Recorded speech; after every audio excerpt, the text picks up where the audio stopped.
We're going to be back here. Road Atlanta this week. We're falling a little behind in the championship. So, yeah, I just want to get some practice. I want to need a good result here at Road Atlanta. That won't come without practice, so I'm going to get some practice in today. I'll at least get into the 18s, make sure I can get a low 18. Once I just make sure I can get like a, low 18, maybe even a high 17. I'm going to go ahead and hop into opens or qualify for Dailies C. I don't think I'll be racing Dailies, but definitely will qualify. Just see where I can go in the world, I'm gonna go and check the JCCR Discord, see what the settings are. I don't have a room up, so let's check.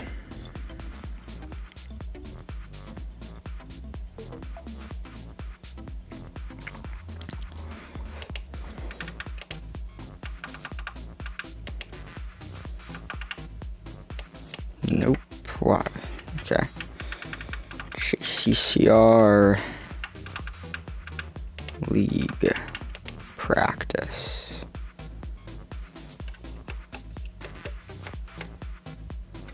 No. You can move the text box. What?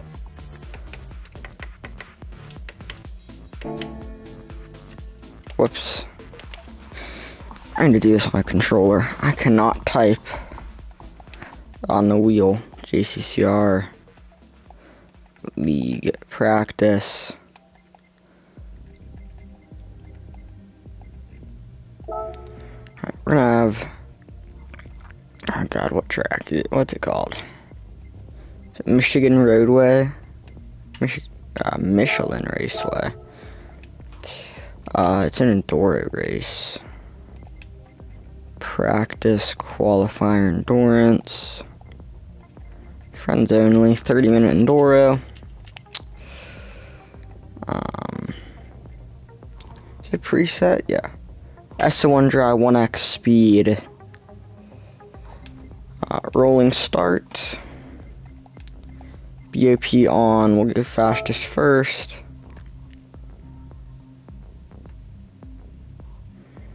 So, brake balance. I think everything else is, I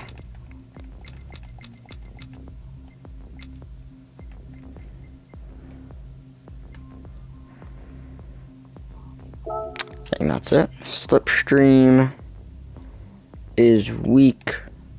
No boost. Damage, light. I think it's 3x. Refueling 6 liters a second. Grip reduction, low race finish delay. Not there.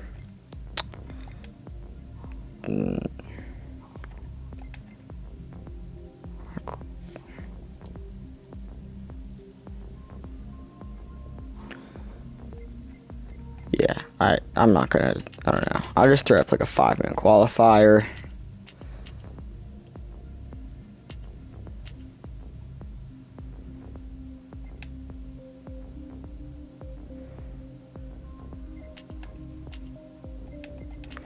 Yeah, just in case I run a practice race.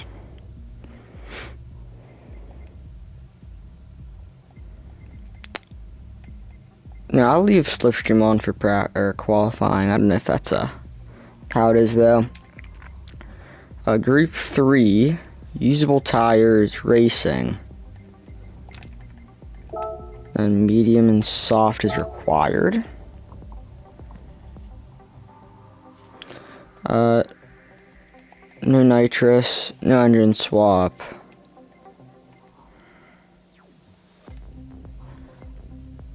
I don't think that matters. Shortcut penalty. Week off. Car collisions on. Ghosting is weak. Flag rules on. And then I think pit lane. Yeah, pit lane pen's on. Okay.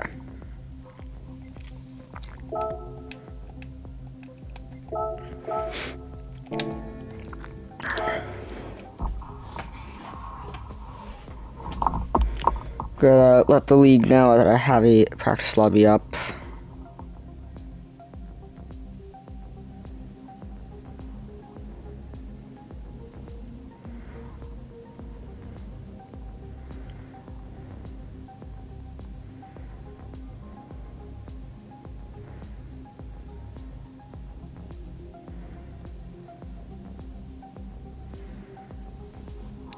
Alright guys, let's go ahead and get into this.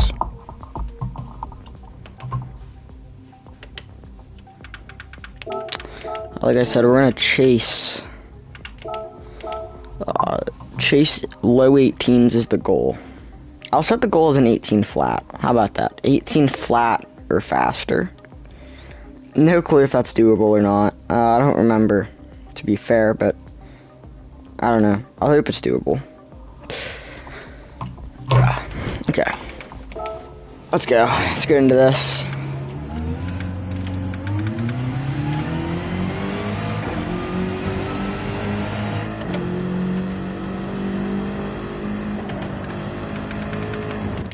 Yikes. That's bad.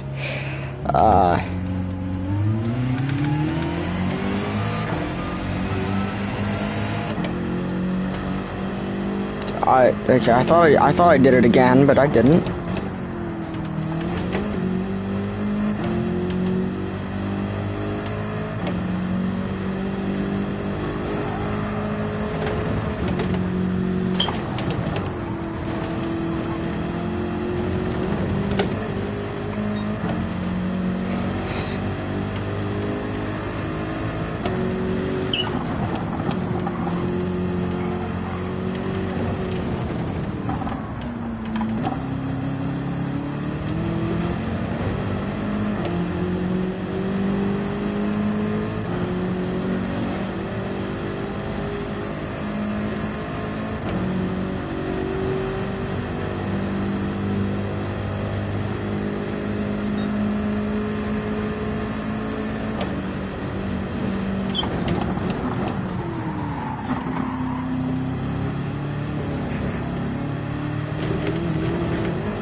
Wesley, welcome. Appreciate you coming through. Hope you're well.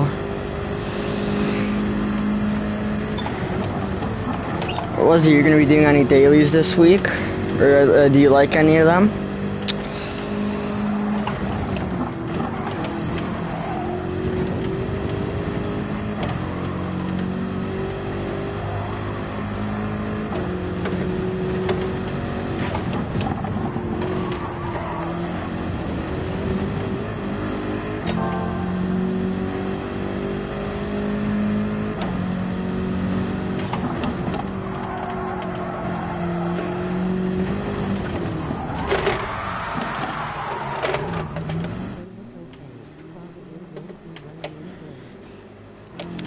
Yeah, same for me. Is the car audio loud? I don't know how loud it comes across on stream. I think I turned my volume off a little bit. It's very loud for me.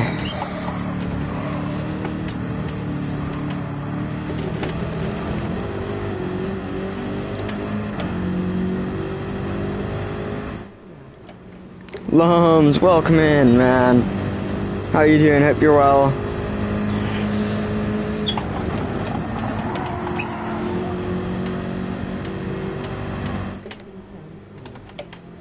Alright.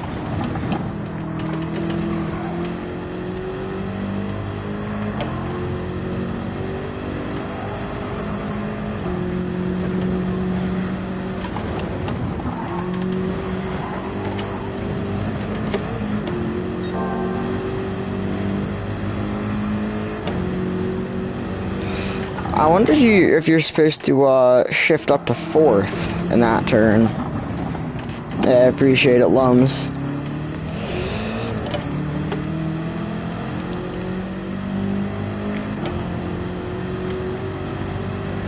Looks like tires should last around 13 laps. Fuel, I don't know. Fuel might last like 16. Maybe even longer than 6. It might last like 20. I think fuel will last the whole race. Soft tires will probably last about 11 or 12 laps.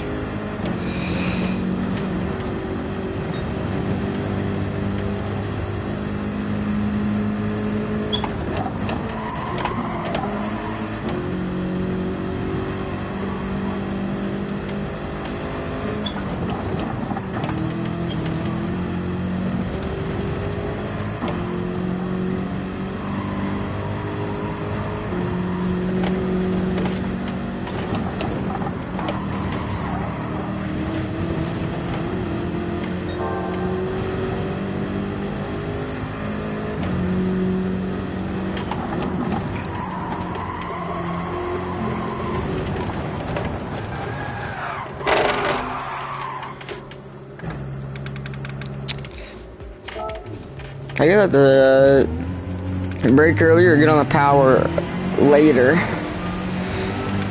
I'd rather brake earlier.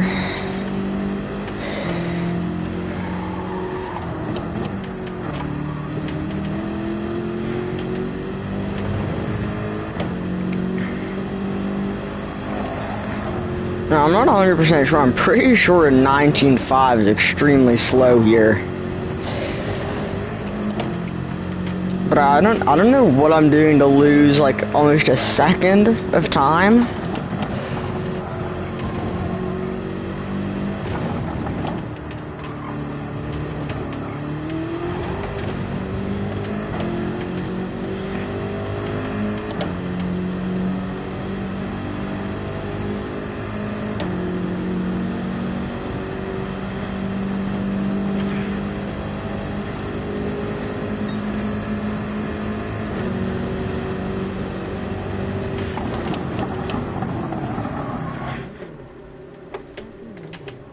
Judo, what's up, man? Hope you're doing well.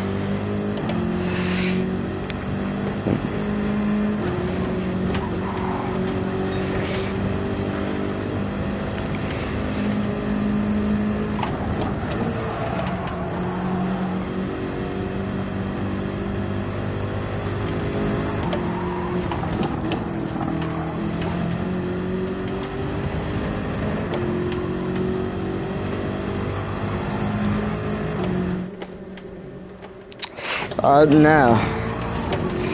I also didn't have school yesterday. I just wasn't feeling good enough to stream.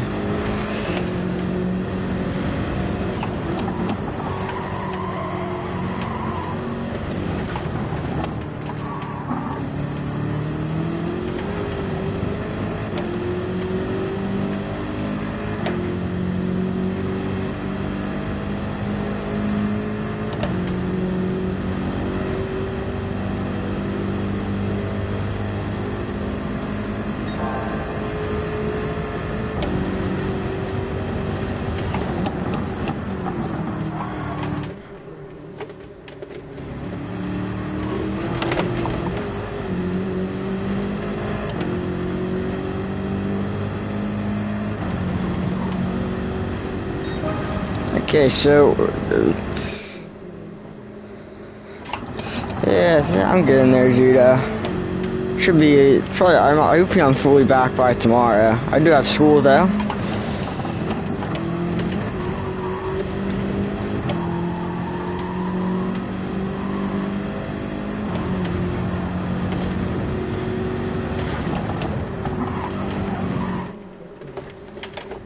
It's gonna be Saturday at, should be 12 o'clock, noon, your time, Judah, on Saturday. Or, no, Sunday, sorry. We, pushed the league back to Sunday for the next, I think 2 weeks.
Give me 1 second. I'm gonna see if I can find. This was a daily at one point. If I can find when it was a daily, I will go back and see what time I had. Oh, I found it. Okay. All right, bring. Let's see this. What time did I get? Okay, I had a 118.6 on the first day.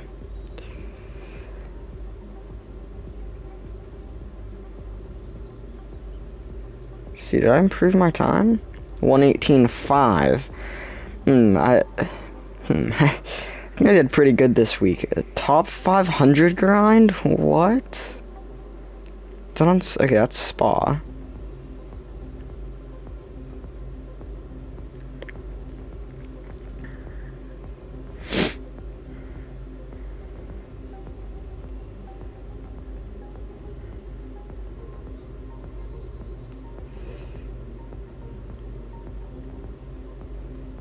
Oh, wow. I completely forgot about the racing line you have to take.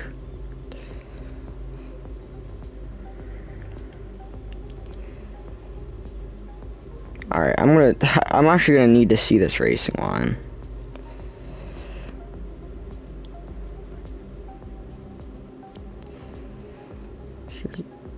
Oh, wow, you actually... Is that what the... Okay, that's...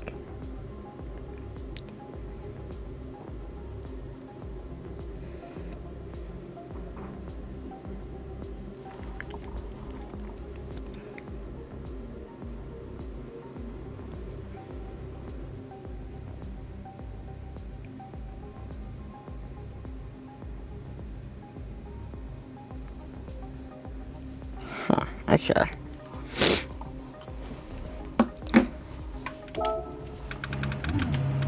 So apparently you late apex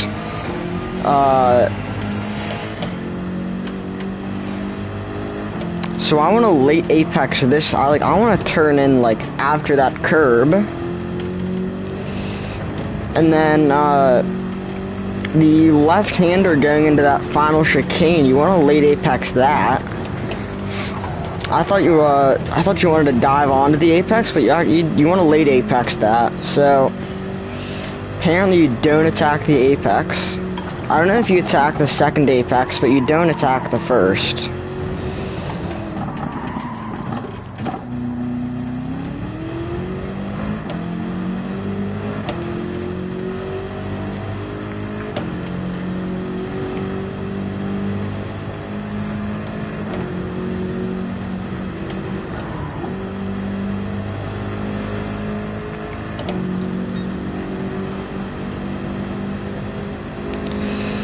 So on this one, I want to...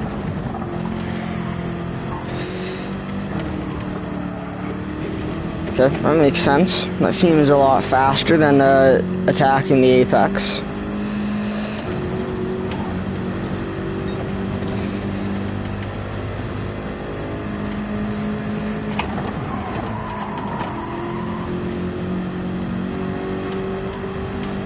So I think I'm still losing out time on T1.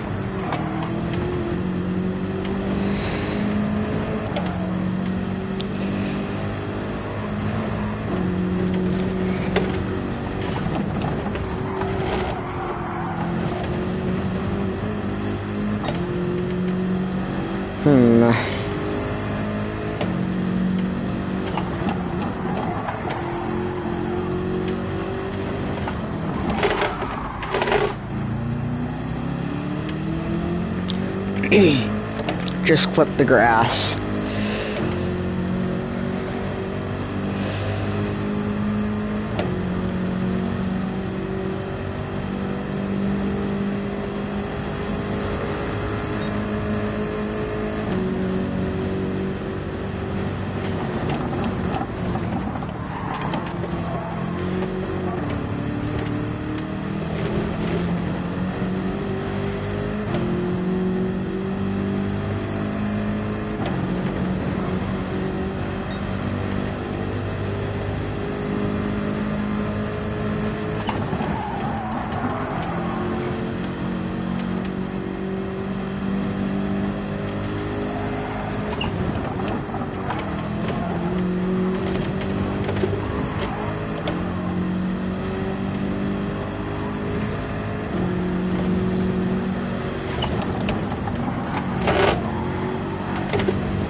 I'm not gaining time out of those first, or just out of the first sector, so, I don't know, maybe I should go back to the line I was taking before. I really need to improve my exit out of that turn as well. Leads onto the biggest straight of the track. Definitely don't want to get a bad exit out of there, which is what I've been doing.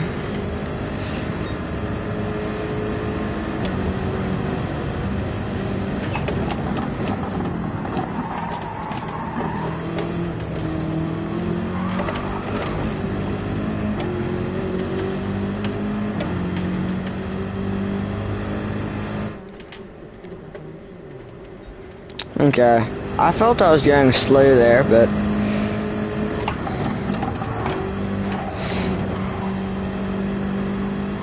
I think that's better.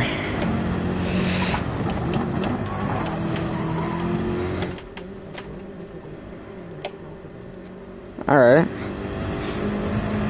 Like I don't want to go below 115.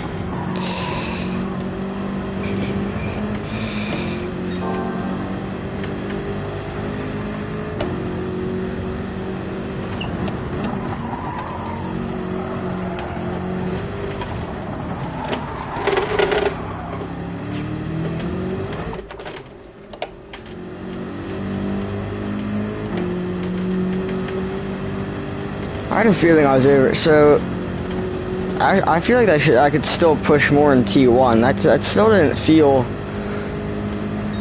I was barely getting understeer there, so I can probably push that even more.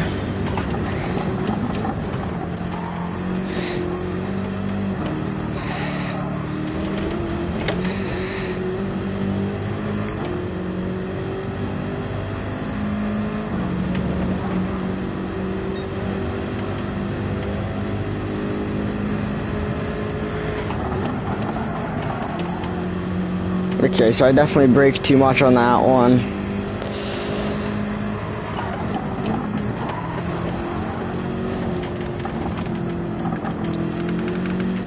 Good restart.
I think my lowest speed was like 114 through that.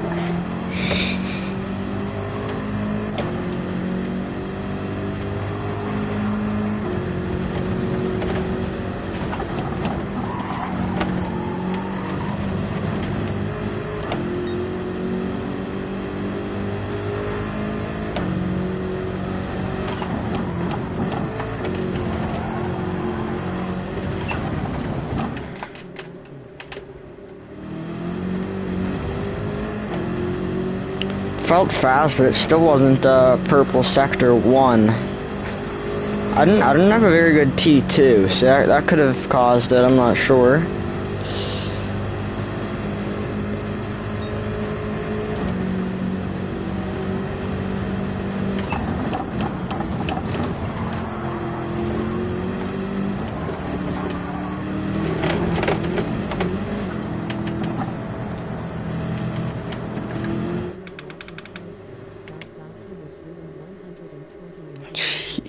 Jeez. That is the BRZ. Yeah, it's also the BRZ. That thing has insane downforce. I need to see. Ooh. So, I did a 118.5 here on mediums. So I should be able to at least get like an 18.3, 18.2.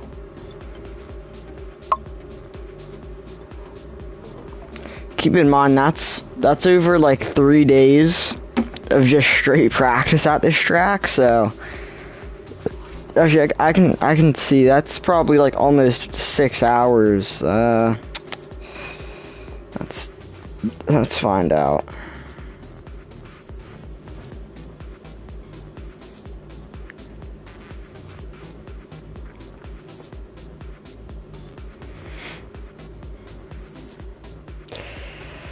Yeah, that's like probably 5 hours, 4 hours of just racing this track. So, I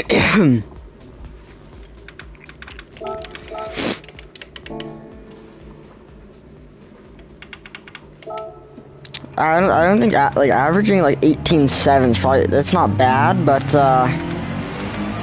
It's not gonna win me any races, but I mean, that's probably a solid like mid pack time if I had to guess. So Rowicki is probably in the 17s, 17.9, 17.8. So definitely have a lot to do.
And that was a pretty slow T1.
Hmm.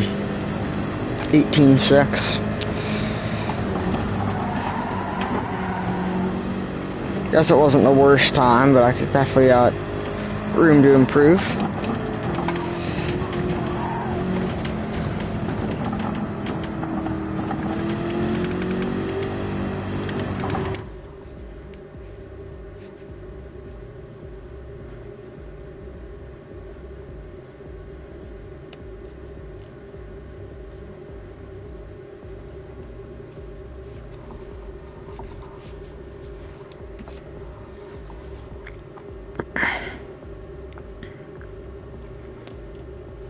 I might actually, might try some laps in the, might try some laps, on the mediums, and just see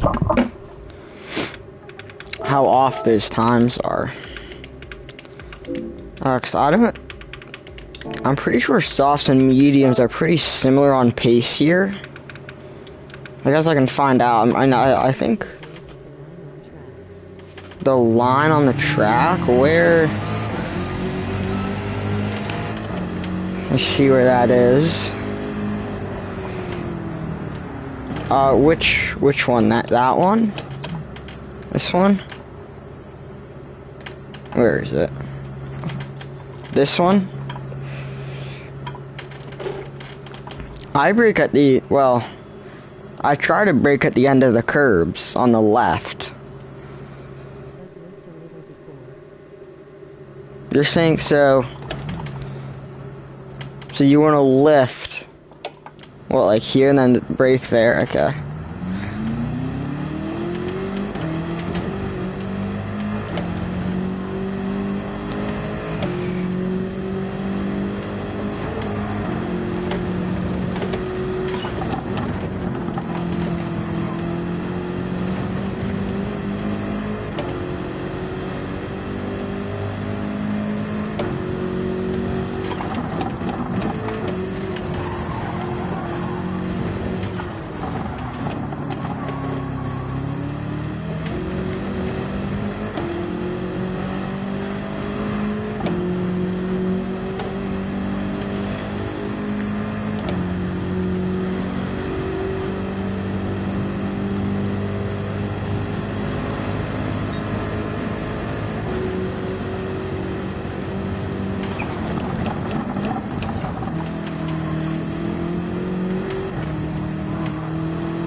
This will just be a practice lap. I'm going a little too slow.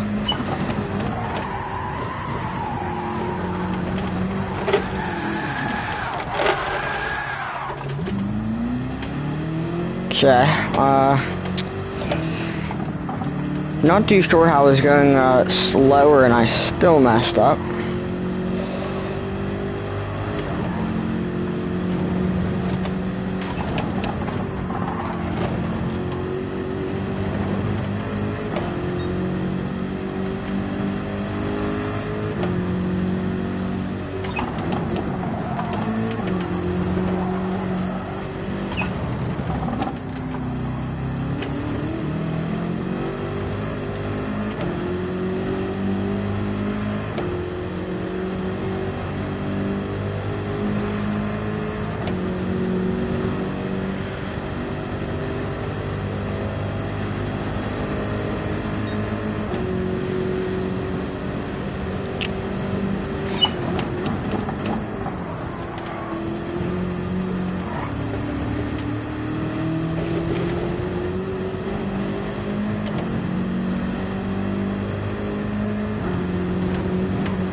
I'm gonna throw the softs on. I still feel. I don't know. I still don't think I just have the raw base, and I'm not sure about that.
Not 100% sure. I thought it had better acceleration if you put it up into 6th, but I could be wrong.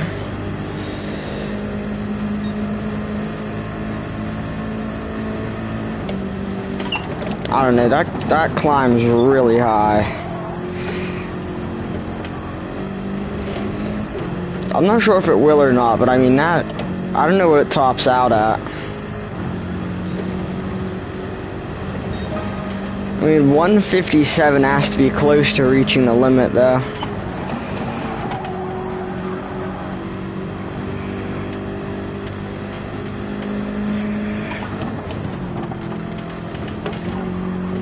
I didn't want to risk losing the fast. Alright, yeah, this is a bad lap, so I can test it on this one.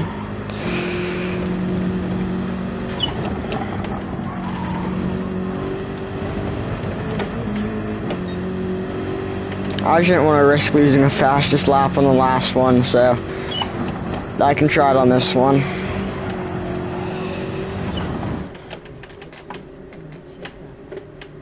Okay.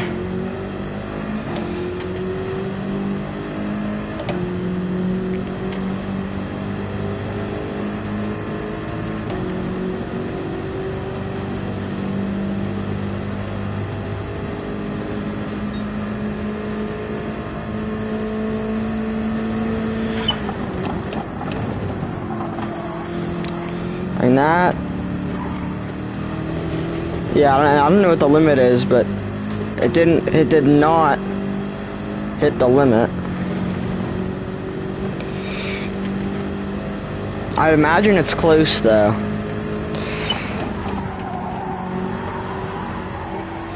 The limit's probably like 161, 162.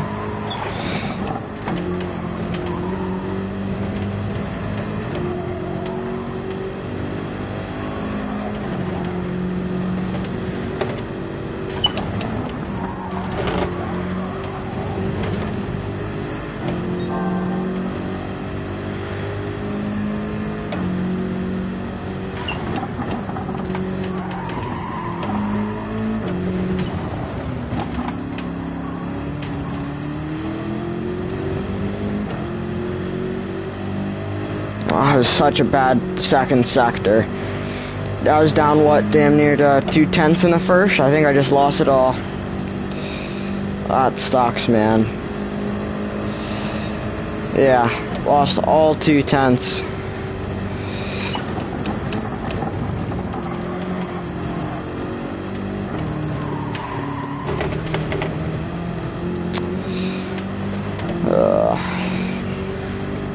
I mean, this will still be, what, like a 1:18.6 or something? Nope, 1:18.9. Wow. 2/10 down to 4/10 over.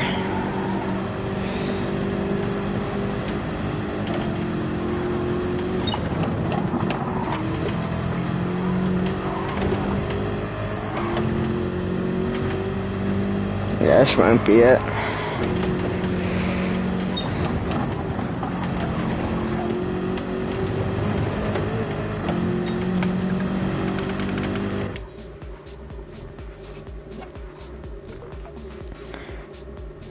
I mean, with all my best sectors combined, I can probably get a 1:18.3, a low 1:18.3, but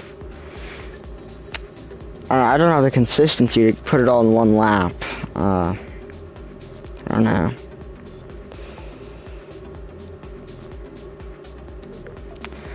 I'll go ahead, I'll keep the lobby up for another 12 minutes. Once the hour ticks over, I'll go ahead and hop into, I don't know. I'll either hop into Dailies, or I'll go to open lobbies. To be fair, I'm gonna go into open lobbies, just because I'd hate to do a stream of just only qualifying. I'd at least like to get some racing action in. It'd be a really boring stream if I didn't. So yeah, the tick of the hour, I'll go ahead and hop into opens, and I'll get racing. All right, never mind. we're gonna stick around for a while because I really want to race, not race, but I really want to see what kind of times our wiki can put down. So, yeah, we're gonna be qualifying for a little more.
You know what, I'm going back to my stream when this was a daily. I really need to see the line that the Ghost takes. Let's see this. Is this? No, my audio is off. So he barely clips that inside curb on T2. He does not fully take it. Hit both of those. He actually doesn't dip tires in the grass. Interesting, okay.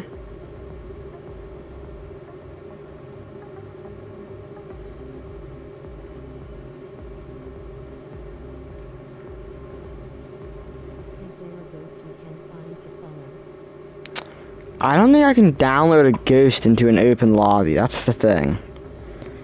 I wish I could, but...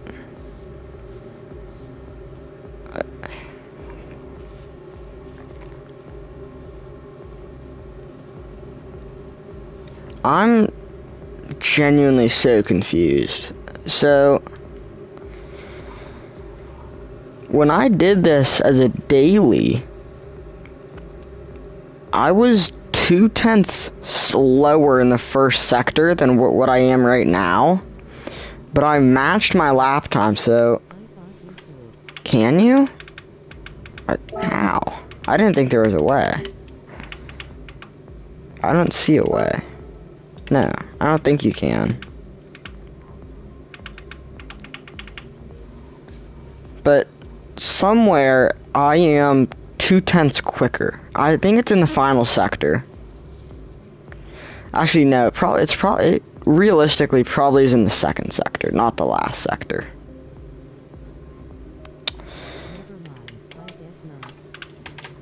You can do it. You can do it like in a daily race, like if you go into qualifying for a daily race, but not in an open lobby. I doubt it. I don't think so. I thought they were the same in dailies and opens, but maybe it might not be.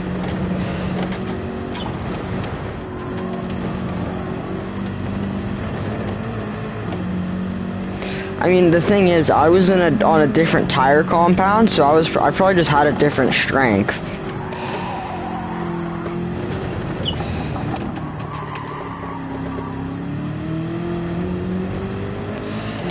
Because for me, what I've been focusing on a lot is corner entry. And I think I used to focus more on corner exits, so if I had to guess, I probably just had much stronger corner exits.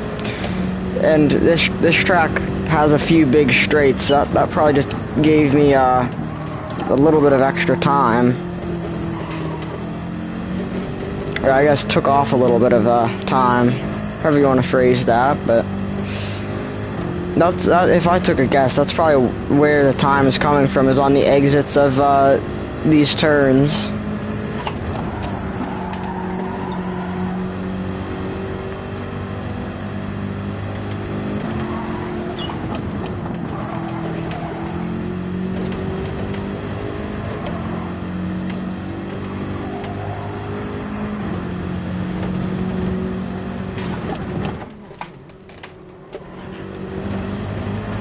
Whoa, what time of day is it?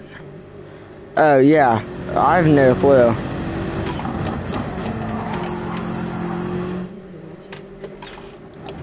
Alright. Dude, I think you're straying a little too far from the point now.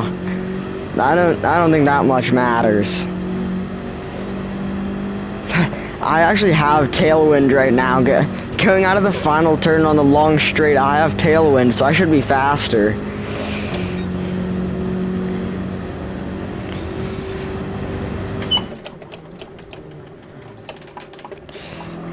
Yeah, I mean, how realistic is GT7 on it, though?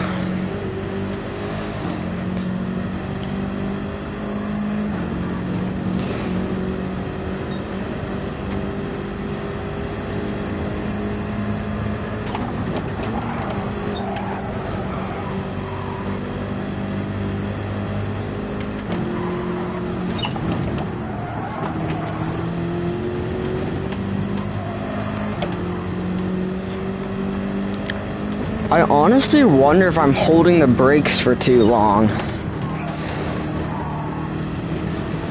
Like, it's a very kind of, like, stupid thing, but I feel like I'm holding the brakes for too long and I can get on with power earlier. Like, yeah, I'll have to play with the rotation of the car. I definitely have to play with the rotation of the car on with the gas pedal, but I feel like I can release the brake sooner. In T2. Definitely not in that turn. I have a lot of struggles with that one.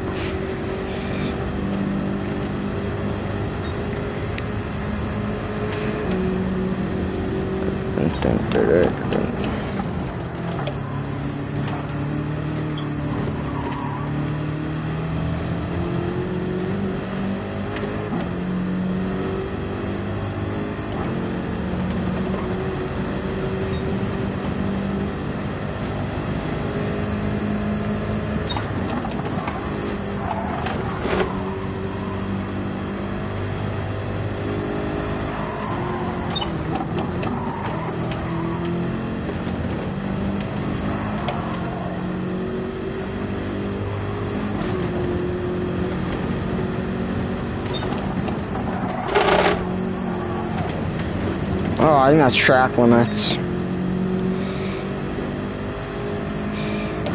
It is.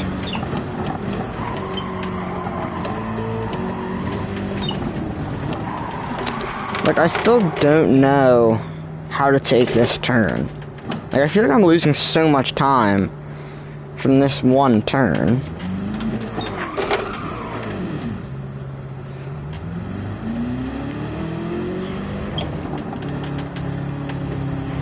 Okay, this feels horribly wrong.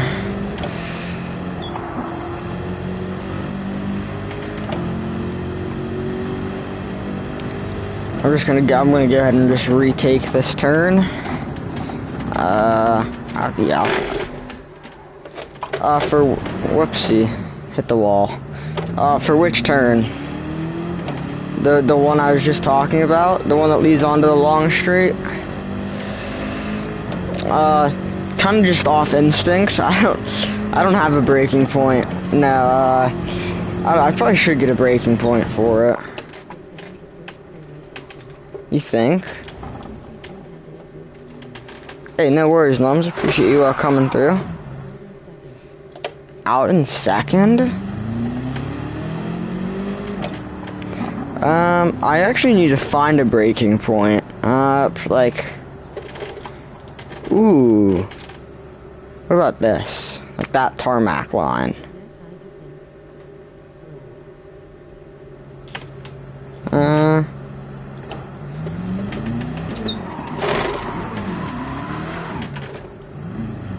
Okay, that is like not visible at all. What tarmac line did I say? I think I said this one? I'll go ahead and try that out, I guess. I have no clue. I think I used to brake. I don't know where I used to brake. Oh, there was like in the tire marks, like on the track. Like there was a little gap between the tire marks. That's where I used to brake, but I think that's a little too early. Like I feel like you can go much later on the brakes. Unless, I mean, is this track like a slow and steady track where just braking early and coasting through turns is better? I didn't think it was, but it might be. Kablamo.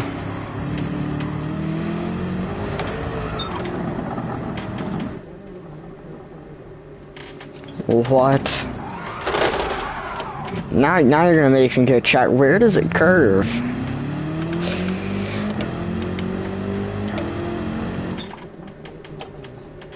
Yeah, I can't see it. Where it curves? Where? I see.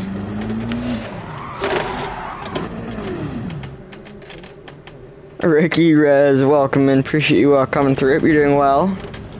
Are you saying right here, Judo? Wait, Judo, it curves twice. It curves. See this? Like, see, it curves here, and then it curves again, like right here. Wait, does it curve? I can't tell. It looks like there's a little dip in it. So wait, which one do I brake at? This one, or like right here? This feels kind of far away to be a braking point. Okay, I'm gonna get out of Rowicky's way here. Judo, where are you gathering this information? Is this your breaking point?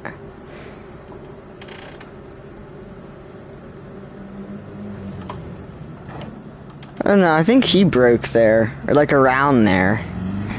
I guess I could go spectate him. I'll go ahead and finish out a lap here.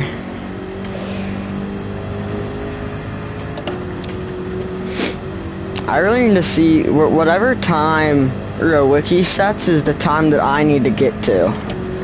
He's the fastest in our league, and he's also in the M6. So,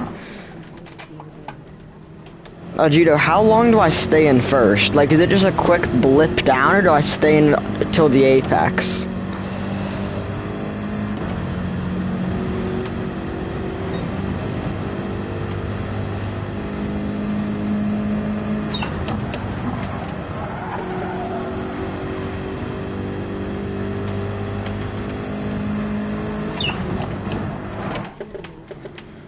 Okay.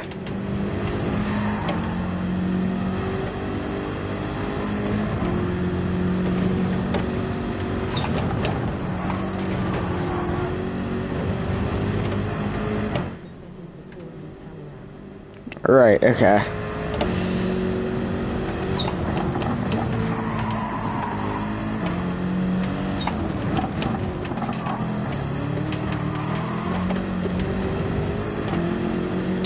Alright, Judo, I have an issue. I get on the power before the apex. So,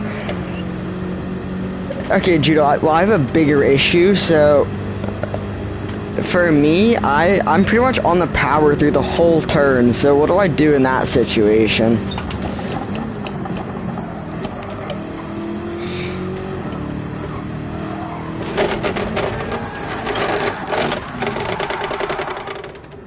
I try to always stay on the power.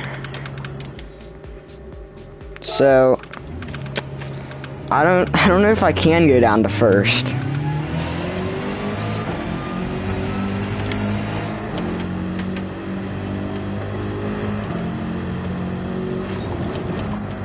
Let me see. Let me test this out on the out lap. I'll see what I can do.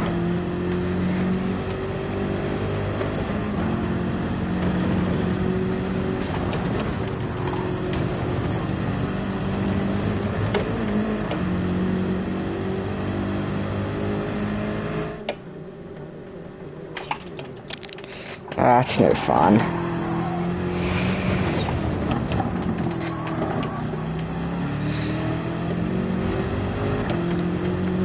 I can't, is that really faster? That feels slower. Like, my exit speed looks lower. Maybe it's not, but I don't, I feel like that's a lower exit speed.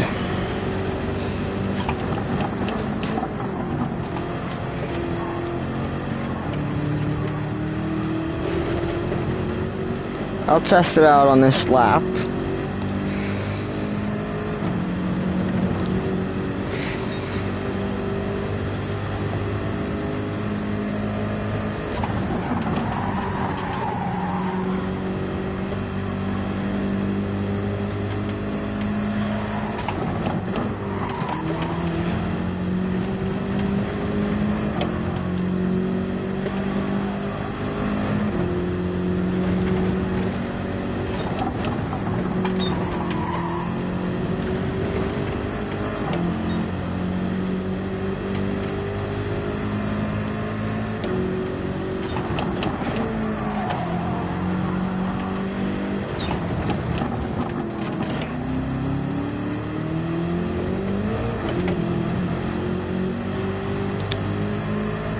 Wow, I don't know how I didn't spin there.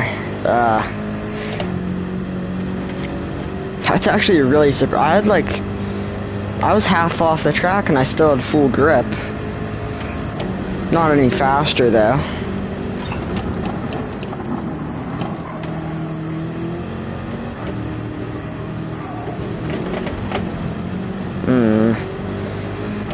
That was a bad. Oh, you can get a track limit for going wide? Okay, I'm really gonna have to. Well, no, I went into auto drive for too long.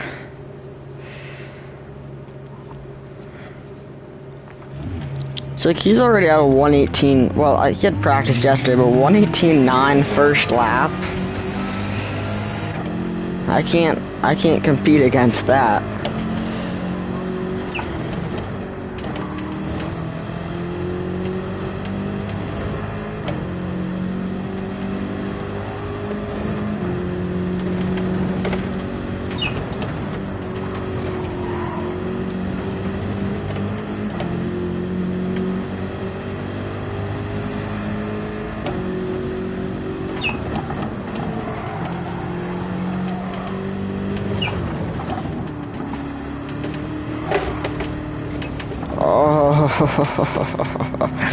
I just overcorrected myself out of a good exit.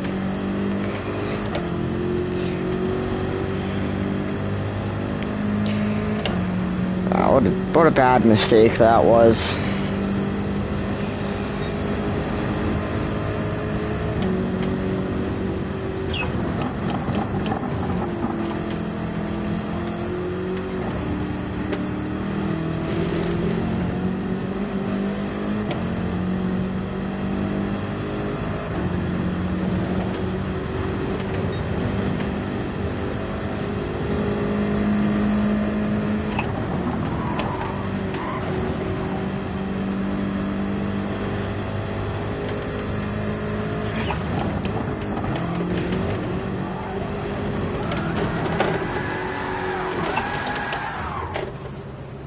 One second track limit.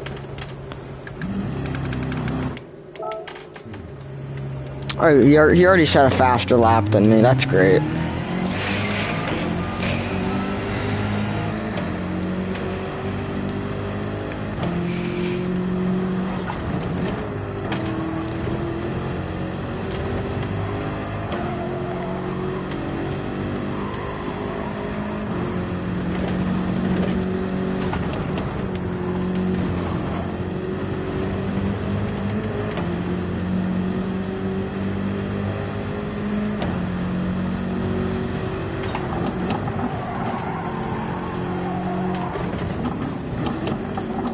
Jeez, I'm bad at this.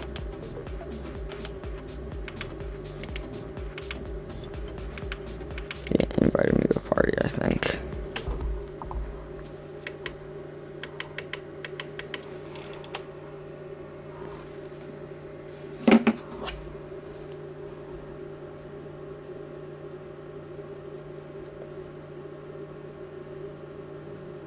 What up, Rocco? Hey, how you doing? Good morning. Or good afternoon, I guess. I'm doing good.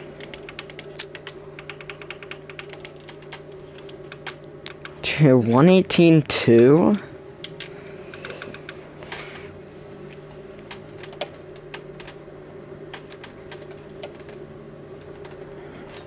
Got a new PB, me personally. Well done.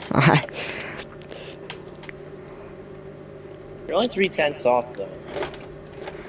Yeah, but I mean, I set, back when this was a daily, I set this time on medium, so I haven't improved much. To be fair, we have fuel to full tank of fuel on, so... But Probably, I probably should judo. I'm pretty sure my 118.5 was on like, what, like a 3/4 tank of fuel or something? I don't even think that was on a full tank, so. in qualifying time trial? What? Was it in the time trials in the daily then? My 18.5 on mediums was, but I set a 118.5 before you joined, and that was, I think that was on a 1/4 tank of fuel, or a 3/4 tank. I could be wrong though.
Still figuring out whether second or third is better off the exit of that corner.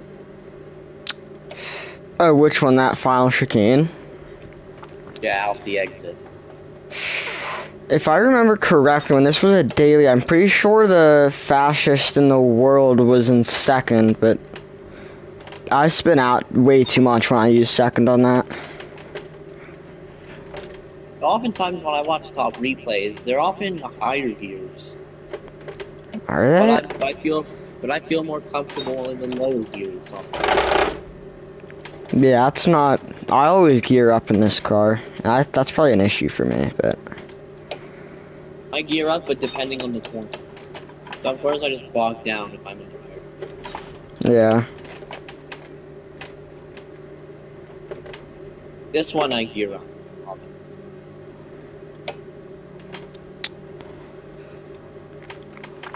I could go. I think I watched a replay at some point in my stream when I did this daily. I could see if they went into second. I thought they did, maybe not. Wait, no. Sorry, yeah, no, they, okay, somehow I didn't go down to third.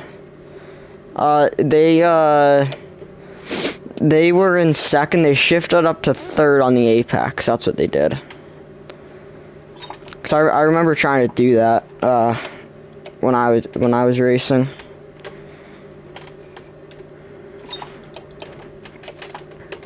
Cause they engine brake down to first. The first apex they shifted up to second apex they shifted up to third. So.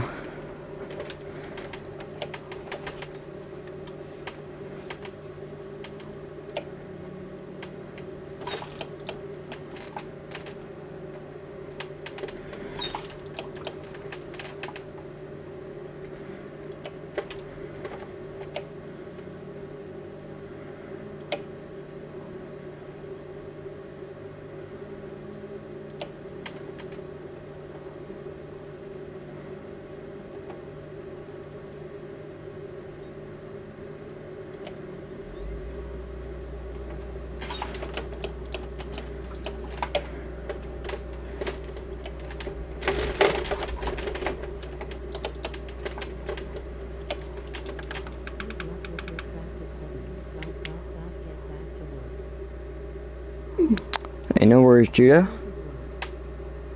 Hmm? No, I'm talking to my stream. Take care, Judah, though. Appreciate you coming through. Good to see you again.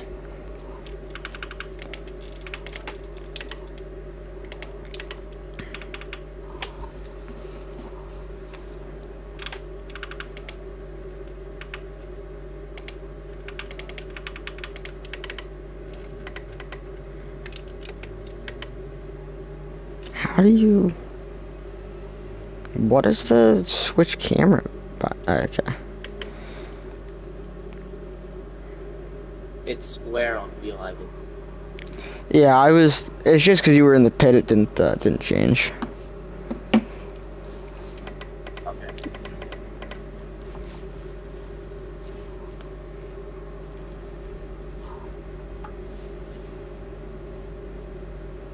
I have to figure out how to keep my microphone closer.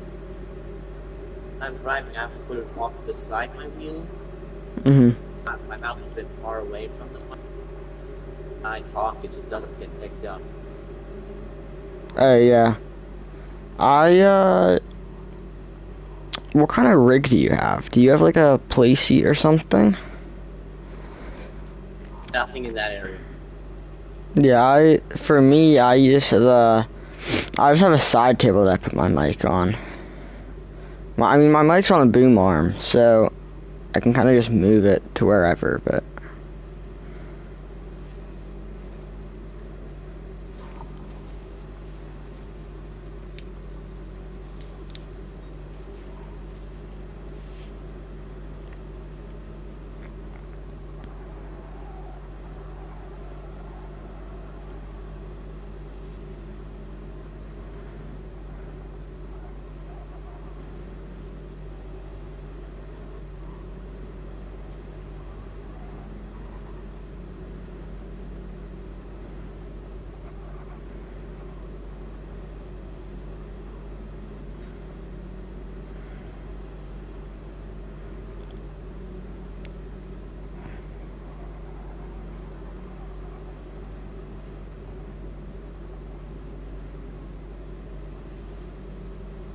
On the power earlier there.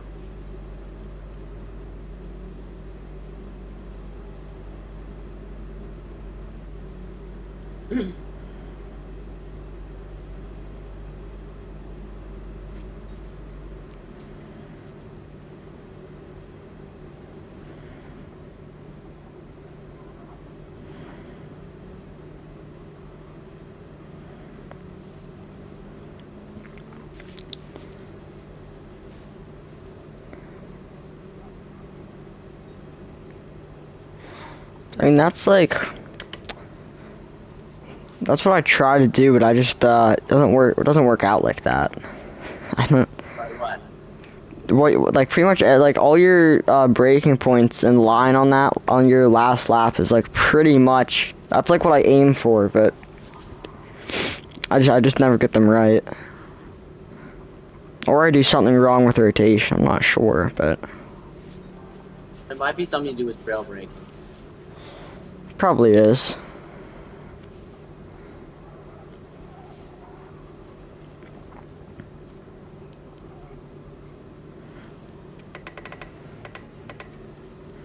Lately I've been driving this BMW.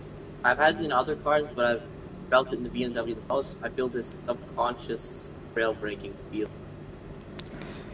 Yeah, for me, when I'm in the BMW, I don't even know if it's just when I'm in the BMW. I just feel like I either trail brake too much, like I'll hold on to the brakes for too long, or I'll try to get onto like slip angle too. Dang, good lap. But I'll try to get onto slip angle like too soon. Like I'll try to get on the power too soon. It doesn't work. Whether I over rotate or I just understeer the car.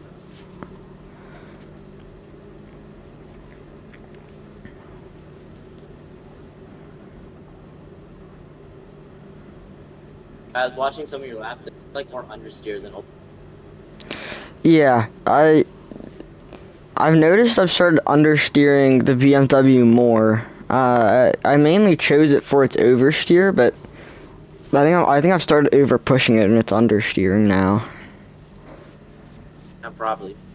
What brake bias do you run? I run +5. Oh, same.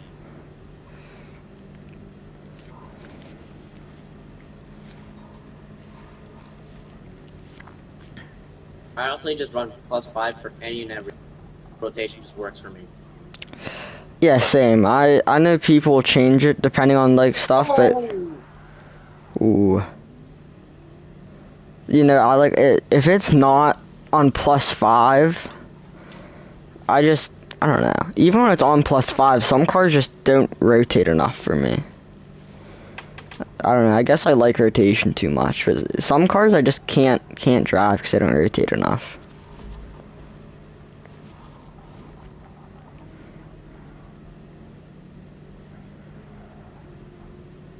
Oh, don't hit the grass.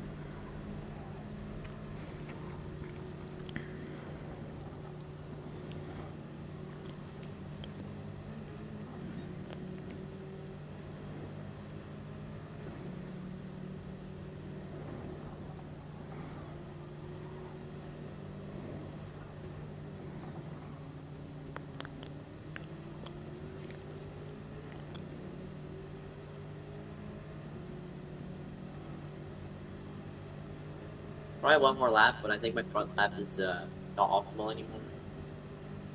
Yeah.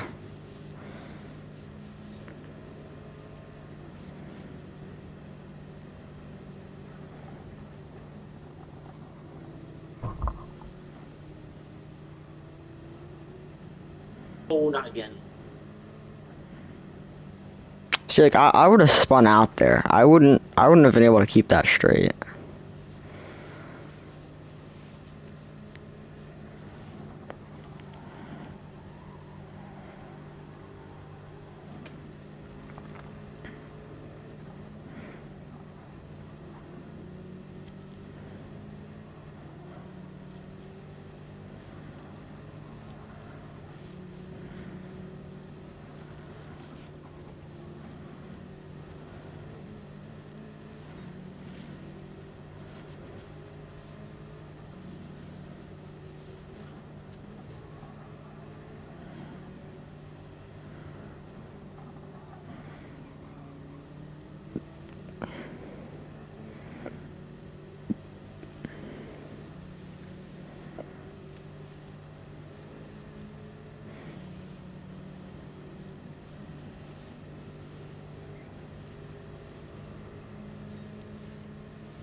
On the exit of that chicane, do you try to run wide there, or are you just understeering?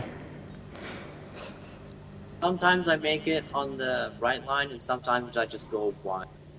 Okay.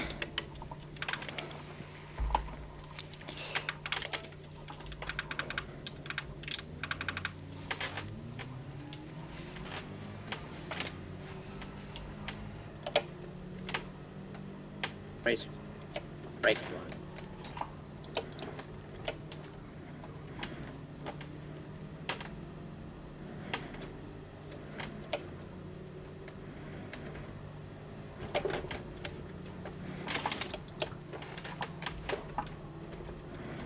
I did a race run yesterday. I think when I concluded tighter than Brand's half. Hmm.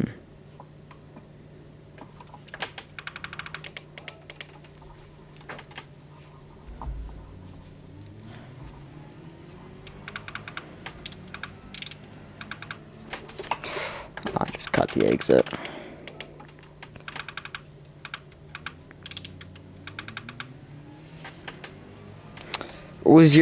Did you get fuel to last the whole race in the practice? Don't start with that. You have to do some fuel saving in order to get there. Okay. I ran, I think my longest stint was only like 8 laps, and it looked like the fuel would maybe make it. Like, it might be a little sketchy, but...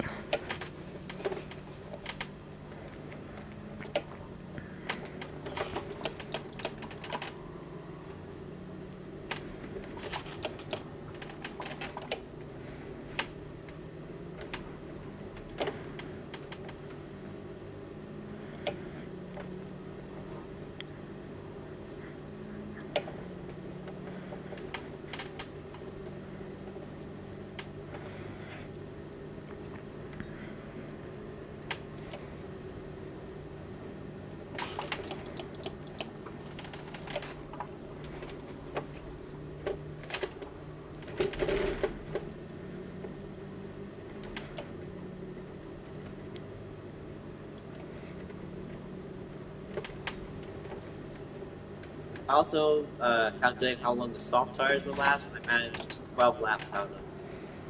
Alright, yeah. That's what I was... On the stint that I was running, I was looking at about like a 10 to 12 lap stint for them.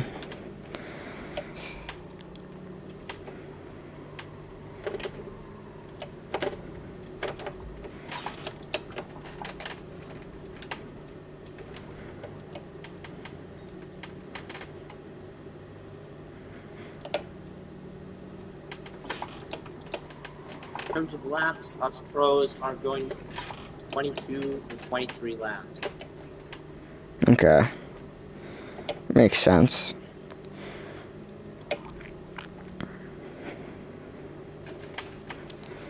'22 to '23. Or 22, depending on Yeah.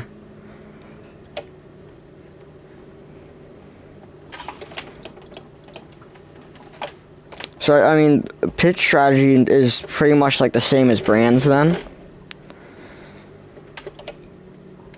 Or... not quite, because you can take a risk and run more laps on soft than on medium, or like Okay. one lap. And Yeah. also, you have a higher risk of running out of fuel. Okay.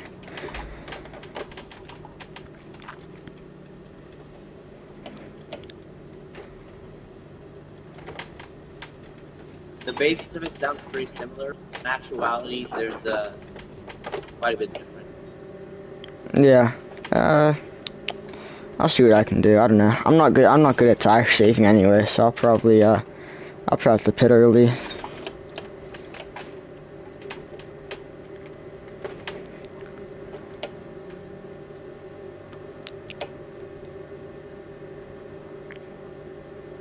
About fuel saving. Yeah, it's true. It's true. I don't know. I'm gonna have to run something of my own. I'll probably have to run my own practice race on like Friday night and see what I can do with fuel.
wondering how St. Croix is going to be. I don't know if anyone actually driven a lot. We have St. Croix on the calendar? I didn't even know. It's round 4. Ooh. Okay, I'm gonna need a lot of practice for that one then. Is it layout B? I think so. I think that's the popular one. I know, I think it's layout B. I can check. I'll check. The stint's almost over anyway.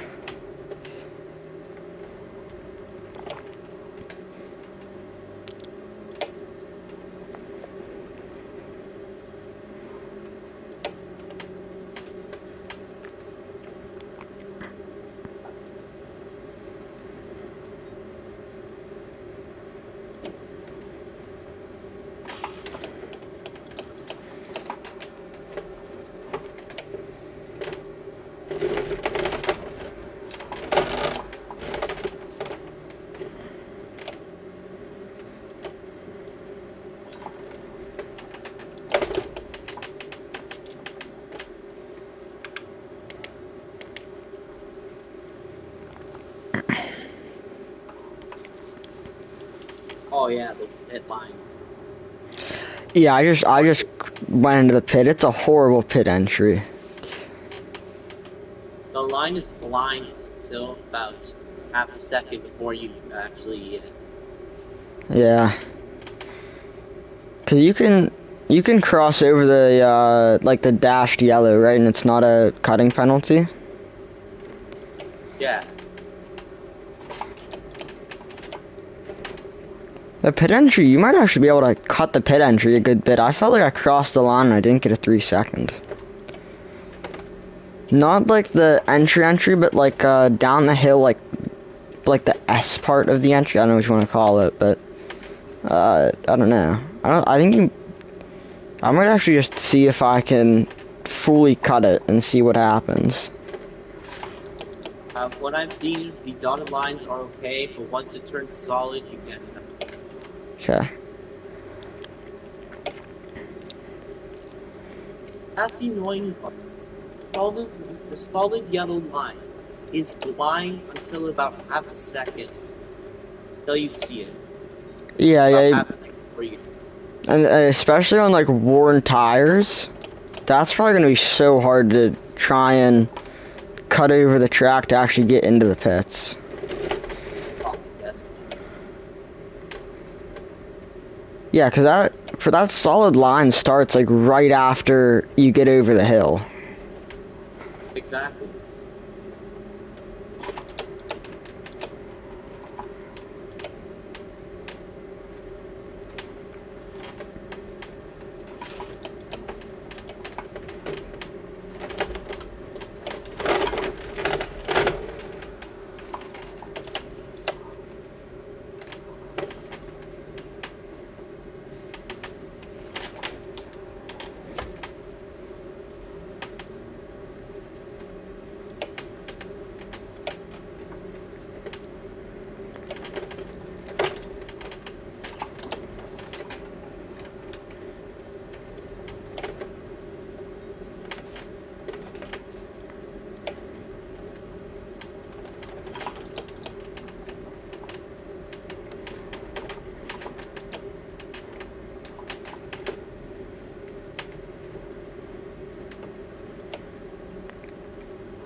Better track to use this.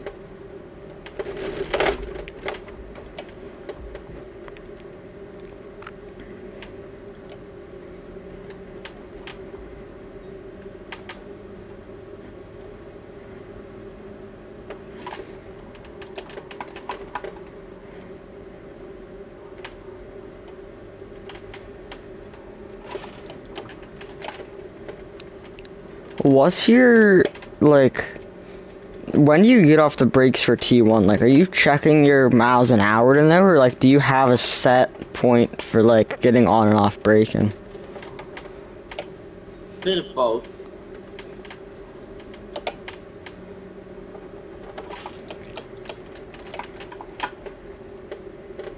Bit of both.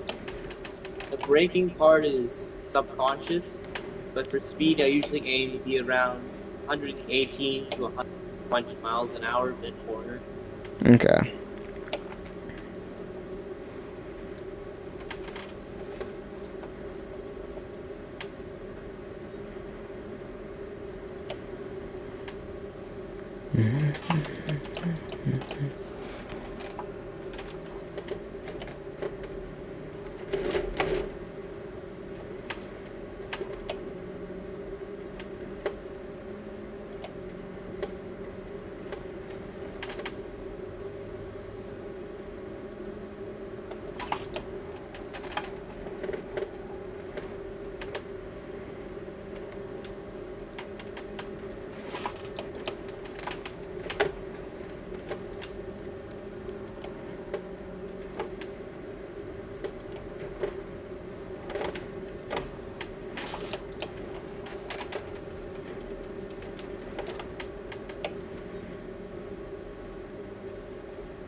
Oh, I meant to menus.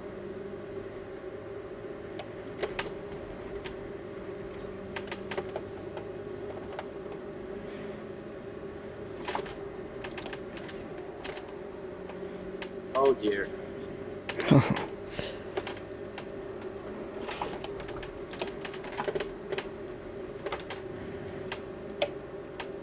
Still long mowing, but I'm out the walls.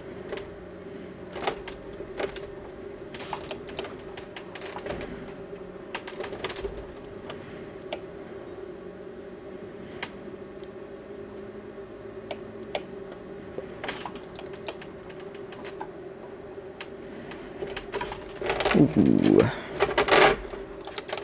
Whoa.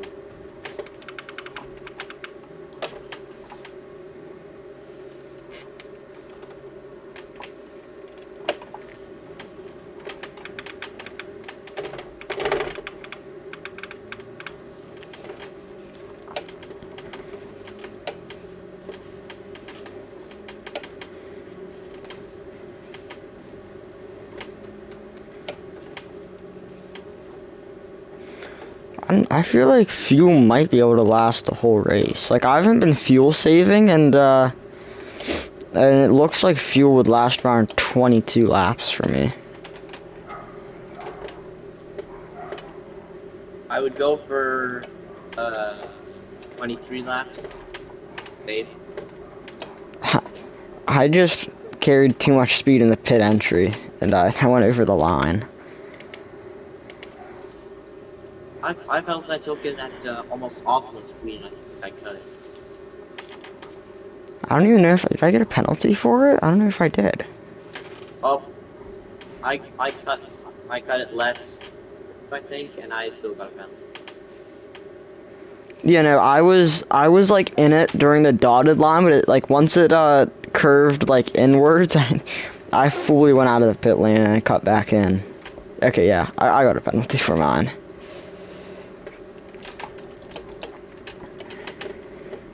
Might as well dedicate a portion of this practice just practice.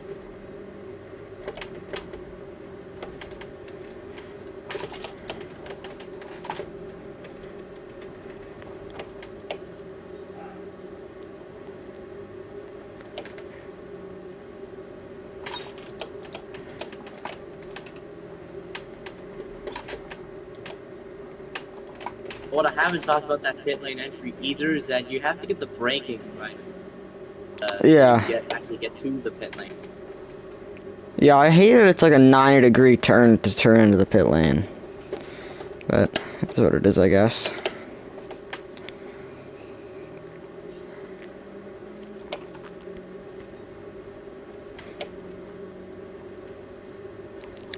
I'm gonna tell you, did you buy your M6 like specifically for this week?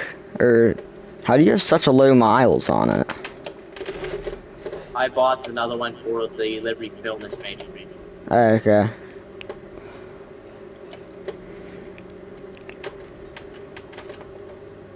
What a better place to use this but Atlanta. 100%. Cutting.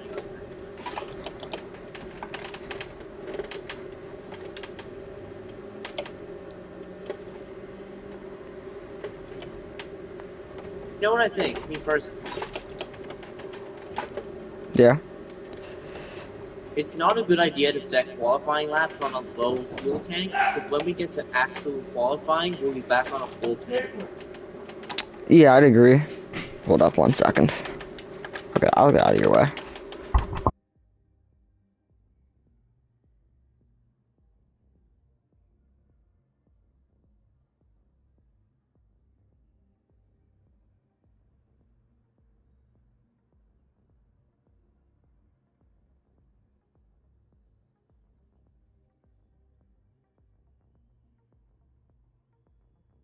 My own advice.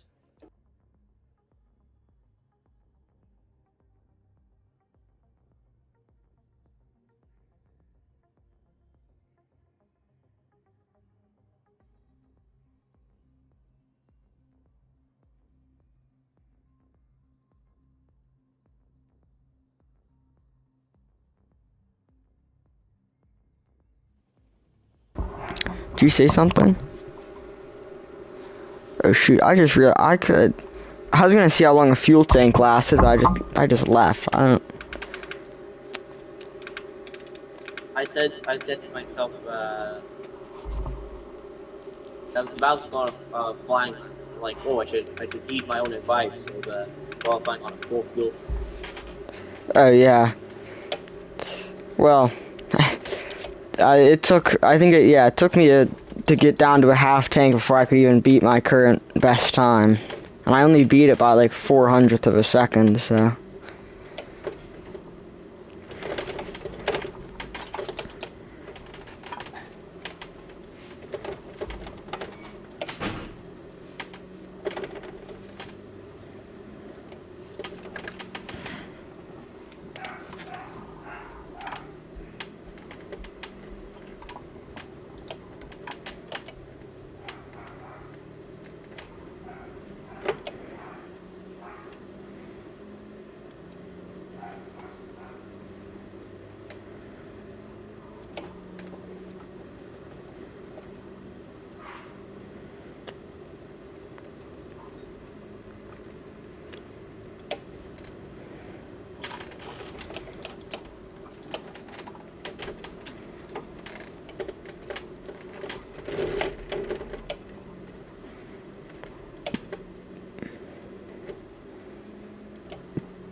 Do you know how long a pit stop takes? Like from, like how much time you lose because of having to like brake to go in and stuff?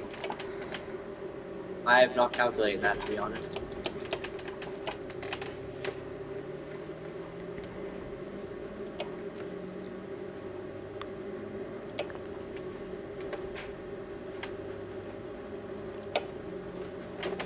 Definitely gonna be longer than Canada and Brands Hatch, though. What, you're thinking like 20 plus seconds? Like, I guess you probably do have to slow down a lot, actually. Nah. The double stops probably is not a good option.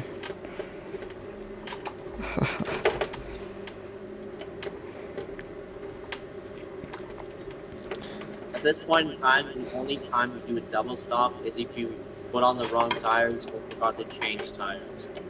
That would be a disaster.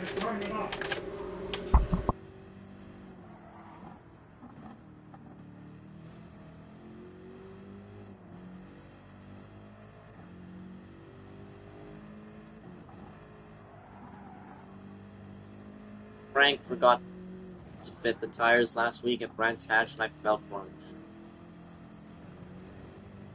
Yeah, 100%. I think, shoot, I forget if I did that once. No, I don't think I did. I don't remember. I did something similar. I don't know if I've... Daily C. Go on. No, you go ahead. I'm just trying to think of something. Okay. What I was saying is, I did something similar to this. Was Daily C at Dragon Trail, Group 3s. I had gotten about a 6-second lead by the time I came into pit. I had started on the medium, I got to put the hards on. And when I came into pit, I fit another set of mediums instead of the hards. Ooh. Yeah, I don't think I've seen people on stream do it, but I don't think I've done that to myself yet. I don't think. I don't really race Daily C too much. I'm pretty much like a Daily B, I pretty much only race Daily B.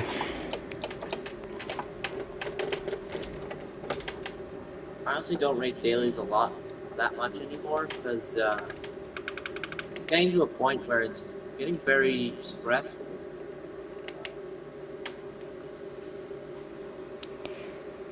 Yeah, I haven't ever since I guess ever since I like started doing dailies, I've always been like very DR focused, so I've pretty much always just never wanted to lose DR, so unless the daily is like one of my best tracks and I love the combo, I pretty much don't race it. Like I might qualify, but I just won't get into a race. And also well, me personally, I don't know if it's the same for you, but the risk versus reward factor doesn't feel worth it anymore. Yeah, like the thing is, I only recently hit A+, like I hit it literally the week of Christmas, but now that I've hit A+, like I don't really see another goal other than simply getting a stat like in the world, like, you know, becoming say top 1,000, but to me that your DR doesn't really prove that it's how you drive, so I guess I feel like I kind of just have to prove myself that I'm good rather than on the leaderboard.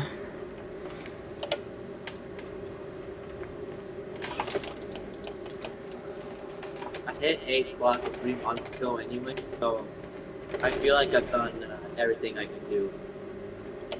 Yeah, I think I hit my A a few months ago too. It was I think it was actually like my school, I think it starts like on a Thursday. I think it was literally the weekend right after school started when I hit my A.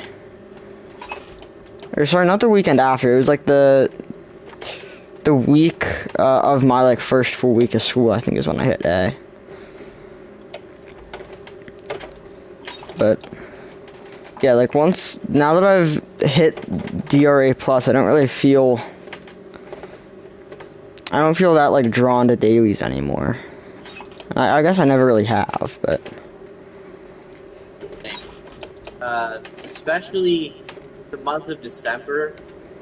After, oh, I just. What I was saying is, ever since Mount Panorama was Daily B, yeah. I've not really been interested much because I'd already been A plus for 2 months. So now I'm coming to think of that I've pretty much achieved all I can have in sport. Yeah, that's honestly how I am too. The only thing that I've been thinking of doing is trying to get my DR up high enough to the point where statistically I'm, let's say, a top 1,000 driver or something. But like, other than creating a new account and trying to grind it A plus again, like I don't see too much in sport mode anymore. Yeah, same. Yeah, I could also try for stats, but that doesn't really account for much, me personally. I mean, I have 235 races, 109 top fives, and 73 wins. I feel like it's a pretty decent record. Dude, that's an amazing record. I don't even remember what mine is, but I think mine is pretty much yours, but doubled and way less wins. I think I'm like 450 races, 200 top fives, and like 25 wins or something. I don't have the greatest stats, but they're good enough to me. If it got me to A plus, it got me there. Have you gotten to race any top level drivers yet? It depends what you mean by top level, but I've raced, I've actually been on a lot of races with Hell's Fire. I've been in a few with Tidney and, Crawler as well. I've raced Crawler a good bit. I think those are like the 3 biggest ones that I've raced. I can't remember if I've raced others, but I've seen Hellfire. He's a Brazilian though, so I don't understand what the hell they're saying. 'Cause I'm not multilingual. Yeah, no, I don't. I just from every time I've raced Hell's Fire, I think my only experience with him is that he races from the back and he gets up to like 5th or 6th. Like he's a very fast driver, but I don't. Oh, yeah. Like I haven't really raced alongside him. He's kind of just been in my lobbies, so. I think Tidney and Crawler are like the only people I've really like raced. And even then isn't he from the UK? I think they have a US account. I mean, I've raced, unless it's a fake Tidney, I've raced Tidney. I'm not sure. They were at Mount Panorama Daily B on the week of Christmas. I never saw them. I can go check. I pretty much every time I race, I stream, so I can go back and look. It was either I think I saw them a few. They were a few times. They were at Lago Maggiore, and I think they were racing. Crawler and Tidney were racing at like 15 seconds in front of me at Daily B at Panorama, but I'm pretty sure they were there. That's odd, because you and I were at a similar level at Mount Panorama. I didn't see either of them once. When do you race? I race in the mornings. Like, I have a very early schedule when I race. I race like 10 to 2, I think, was about my schedule. Sometimes I mostly back then at least, I drove mainly on weekdays. That's when I have school, so I usually get on in the afternoons. Yeah, no, because I had it off. I was racing like 10 to 2. I noticed right around that like 2 o'clock mark is when they started getting off. Or, like, I stopped racing them at around, like, 1 or 2 o'clock. So they might have just gotten off by then. I'm not sure. Let me see if I can find the race that I was racing them with. 12, yeah, 12:23. Yes, that's. This would have been. I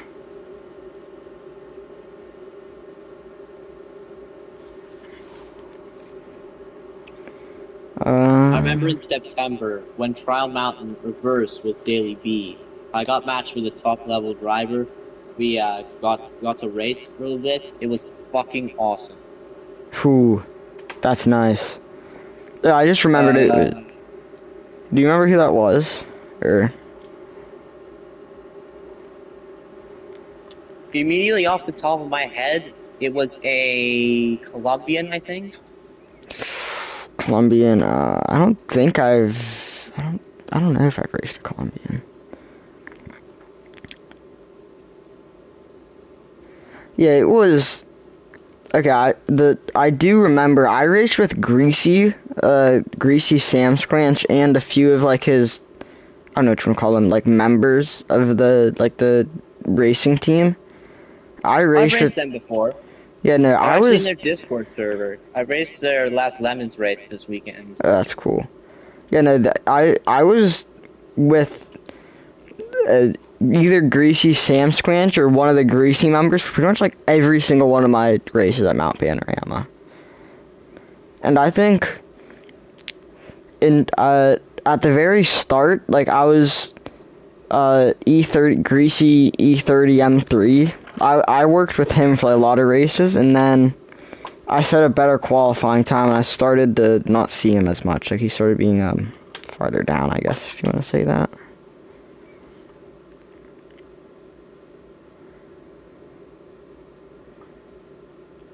I can find. Well, I can find my qualifying times on DG Edge. You were actually in this race. I skipped to a random part, and you were in this race that I'm looking at now. Yeah, it's like you're in. Yeah, you were in that race. I recognized you. You know, I remember. I think you were in a few races with me. I remember. Yeah. I felt wildly inconsistent that week. Like one race, I won by 7 seconds, and another, I dropped out of the podium places. Yeah, no, that was probably one of my most consistent weeks. I think out of all the races I did, I think it was like nearly 9 hours of total racing, probably like 8 hours of racing. I think I only got like 2 non-top 5s or 3. I don't remember exactly, but I got a top 5 like almost every race. I think now I'm trying to remember. I don't know honestly if Mount Panorama or Watkins has given me more DR points. They're pretty much equal. Because those were. Go ahead. Okay, so the weeks for me were Daily B Interlagos Group 4 and Daily B Group 4 Yas Marina.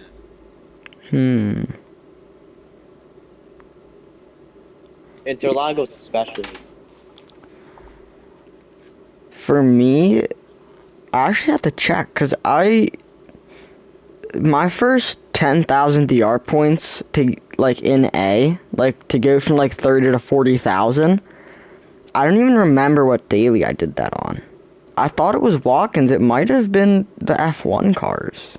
Like seriously, I don't. It was the December 13th. What was the dailies that week? If you're saying Formula cars, it was probably Daily A at Circuit Gilles Villeneuve. I did Yeah. one race there, never again. Oh yeah, I just remember racing there, and that's the only one that like I can seriously remember. That one, no, that's in November.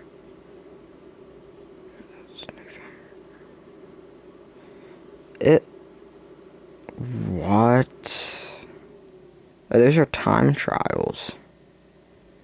Where are the dailies? Filters.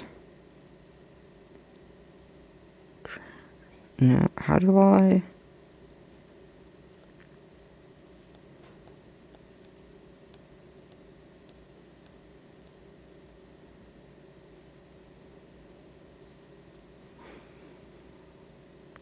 Oh my god, it actually might have been Formula Cars at Montreal. Oh, wow. If that was actually it. No. No, it was a Lago Maggiore, I think. That would make sense. I raced that a lot. Yeah, no, I think I went from Watkins got me to high B. I think it was daily B at Watkins in group 3. Oh, Daily B. Uh, Watkins. Was this in August? yeah, it was like the week 3 of August, I think. I don't know. I think it was like the 3rd week in August. That's where I started. Yeah. Yeah, no, I think that is what got me. No, I think that's what got me to daily or DRA. I think.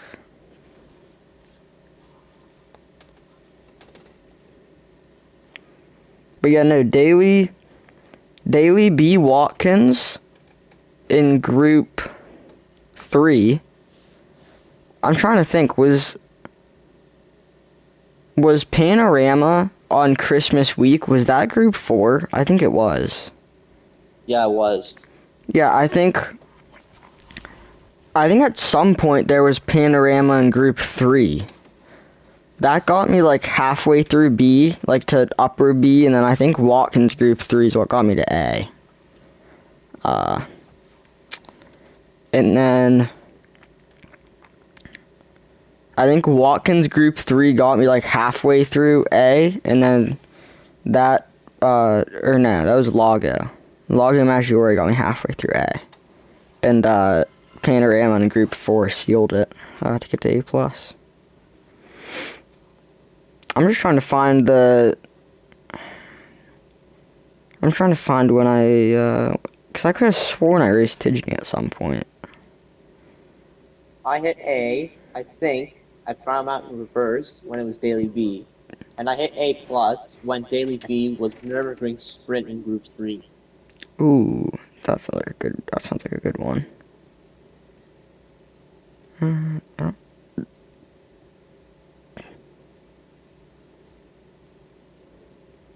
But Interlagos and Abu Dhabi are still my best races. I have still yet to learn Abu Dhabi. I don't know what I'm doing on that track. Was it?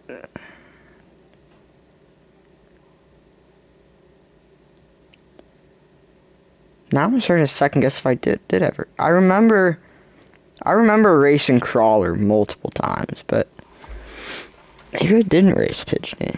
I thought I did, but maybe not.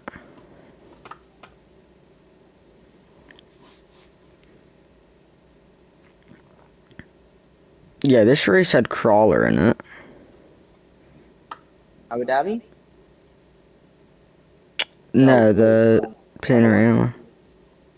Oh.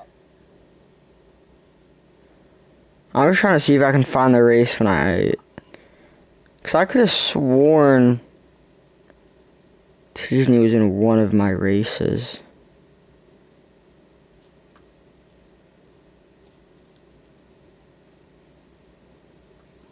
Maybe it was at Lago?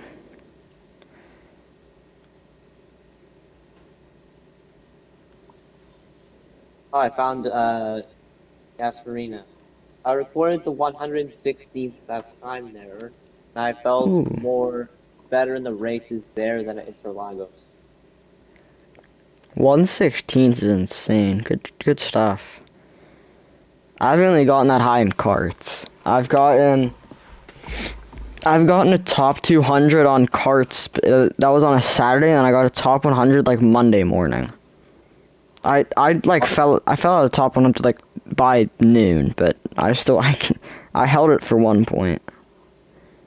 Hearts. Yeah, that was the top 200 was carts at Kyoto Driving Park, like one of the short versions. That was in probably like June or July. But I got top 100 at carts. It was at or I don't know how to pronounce it, like Eiger, Eiger. It's like the mountain track. I think that might have been in August or September. I don't remember. I honestly don't remember when that was. Found Interlagos. That time I recorded the 88th best time, but I threw away a lot of races.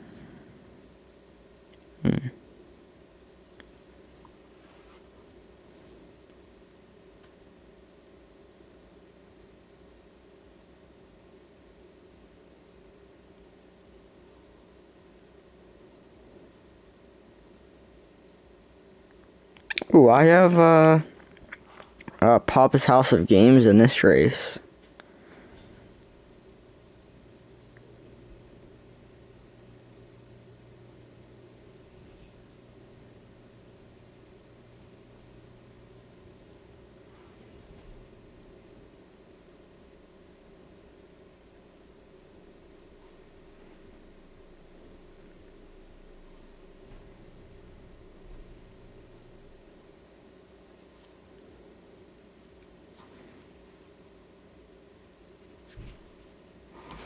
I don't know. I should probably get back to practicing. I'm gonna look through one more thing, but I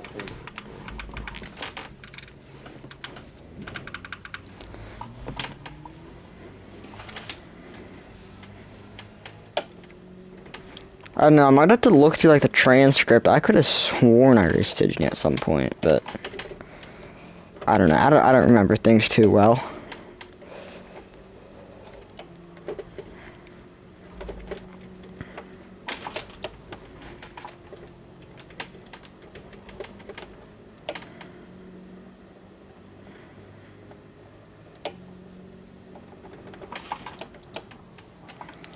Ooh, I actually just remembered one of the guys that he's probably one of the best people I've raced. It was at Watkins Group 3. I subscribed to his channel. I think it's an Argentinian. I went into his channel. I was gonna say something, but I have no clue what they're saying.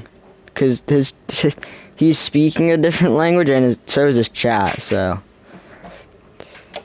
actually had a clean race with an Argentinian.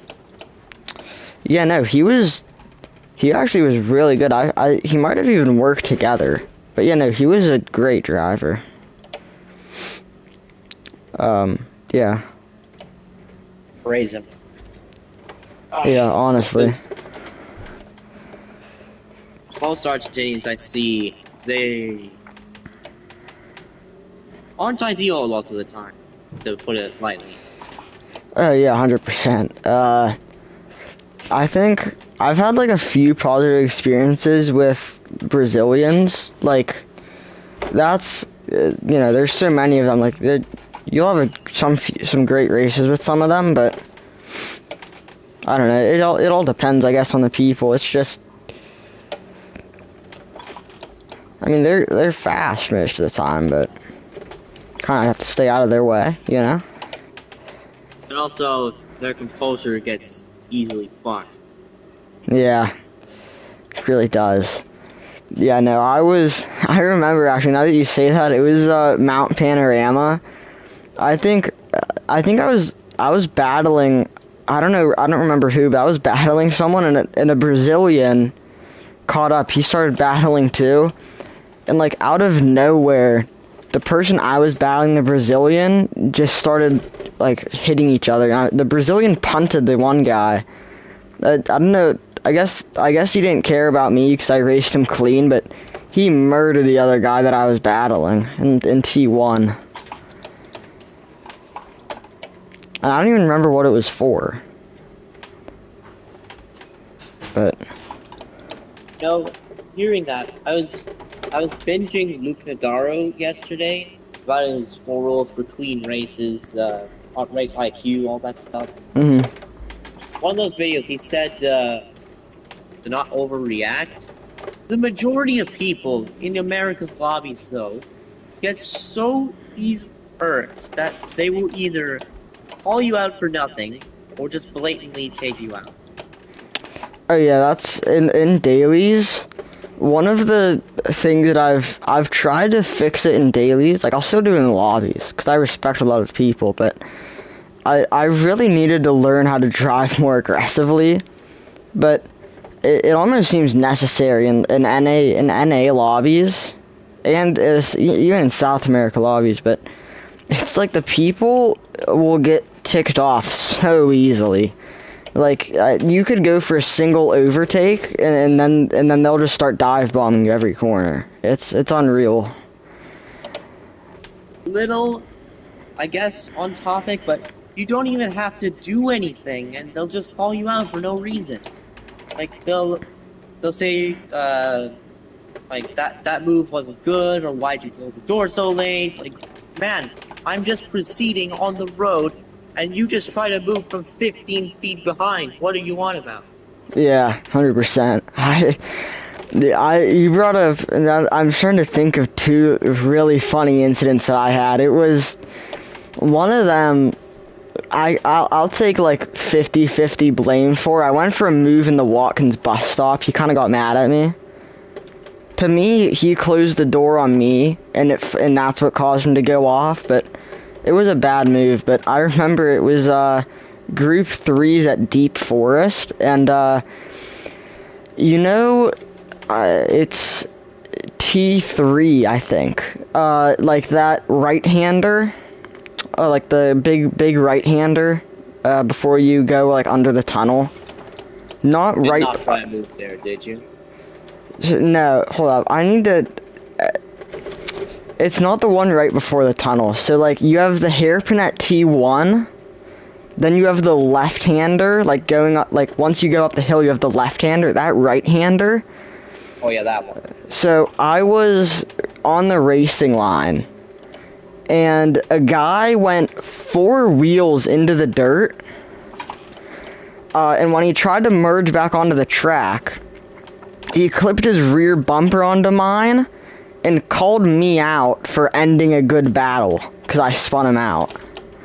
Like, I have the full replay of it, too. That was a really funny one to watch.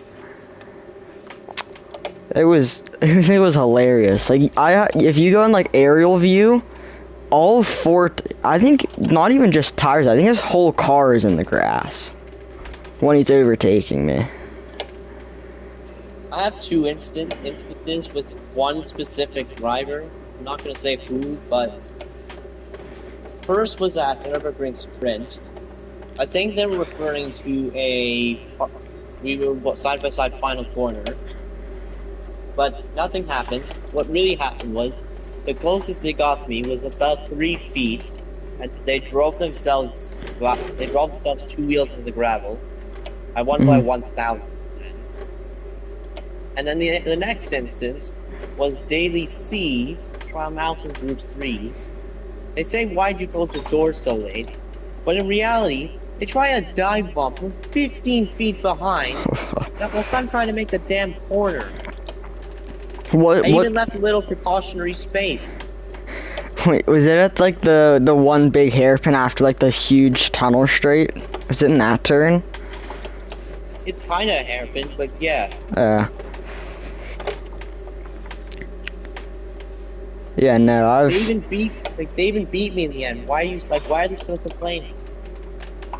Yeah, no, I've had a few probably one of my worst ones that really ticked me off. It was my first race actually that I was DRA. I decided to go to Laguna Seca for fun. Cause I got DRA I think from Daily B. So I said I'll go ahead and go to Daily C. I'll relax for a bit. Or it might have been the next week, but either way. I decided to go to Daily C to relax, and the first race that I do, I get intentionally pit maneuvered by someone. And it was I don't remember if he was live during then, but he put his channel up post race, and so I have his Twitch channel pulled up. I'm kind of waiting for him to go live. I'll catch one of his streams and you know, I'll talk to him, cause I hold grudges, you know. I'm that person. To be fair though, I don't really care that much. I haven't caught one of his streams. He's definitely streamed since that happened. It's like 3 months ago. But I'm pretty sure it was an Argentinian who did it. I could be wrong. I'm pretty sure it was an Argentinian. Of course it was. It was either an Argentinian or like... No, I think it was. Because I remember it was like a light blue flag, I think.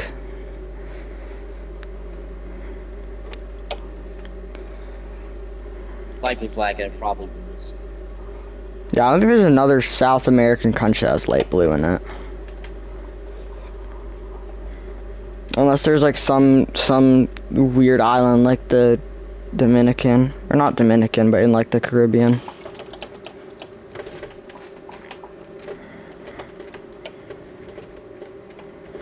You're talking about all this. I always think America's lobbies are such a mess, even at higher levels. Yeah. Honestly, I haven't... All the lobbies that I've had on my race... Okay, actually, never mind. I was about to say all the lobbies I've had have been fine, but... it's because I'm in the front. Like, when I was racing Mount Panorama, I dropped back to, like, the backfield one time. It is, like, a dive bomb, slam into the wall, shove off track. It's like every other corner you get hit in some way. It's horrible if you're not at the front. Well, to be fair, once Mount Panorama is extremely tight. When you have and then you have an already tight path. There's bound to be a few bumps. Yeah, I think, I don't know, I haven't been in the back of enough races, I guess, to really see. Like, actually, when I raced at Lago Maggiore, I think it was, no. I'm pretty sure it was bad even at Lago Maggiore, and that's a pretty open track. Like, that's, other than, like, the final sector, that's a pretty open track. I guess the S's as well, those are hard to overtake in, but... Lago Open track, maybe, but the way the corners flows through themselves and into the next, it makes it almost impossible to overtake throughout the entire track. Yeah. The more I think about it, the more I guess the only good overtaking spot is going like up the S's onto the long straight, like the big banked hairpin. That's like the only overtaking spot. Maybe, just maybe, the first chicane. I hate getting overtaken or overtaken the first chicane. It's because if you go on the outside, you can barely go anywhere, and if you're on the inside, can you even hang it around the outside on that first chicane? Like, I'm pretty sure if you line up on the outside, you'll probably get slowed down in the first corner, I'd assume. So, like, so much so that you wouldn't get the overtake. I don't know, maybe if you're ballsy enough, you can hang it around, I'm not sure, but... I don't know if I've ever had a successful overtake in that turn. I think all my overtakes were either going into the banked hairpin or, is it like T4? The one that is like a kind of like a right 90 degrees, and it's the one that's like before the S's, like you go up the hill right after it. I don't know how to describe it, but I think it's T4. 1, 2, should be T4. That should be T4, that right-hander. Yeah. I've had overtakes on going in and on the exit of that turn. That's like the other place that I've overtaken on. I've never been close enough to initiate. Hang on.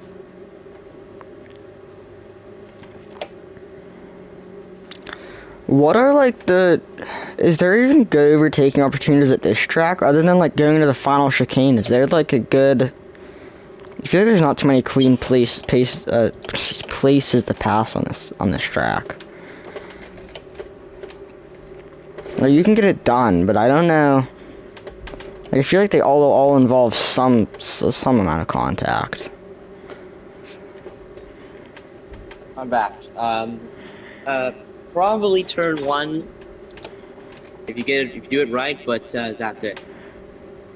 Really, T1 seems like one of the most sketchy places to overtake. Actually, the final turn is worse. I remember when Road Atlanta was a daily and people would overtake in the final turn. That was... The people that did that really got me mad.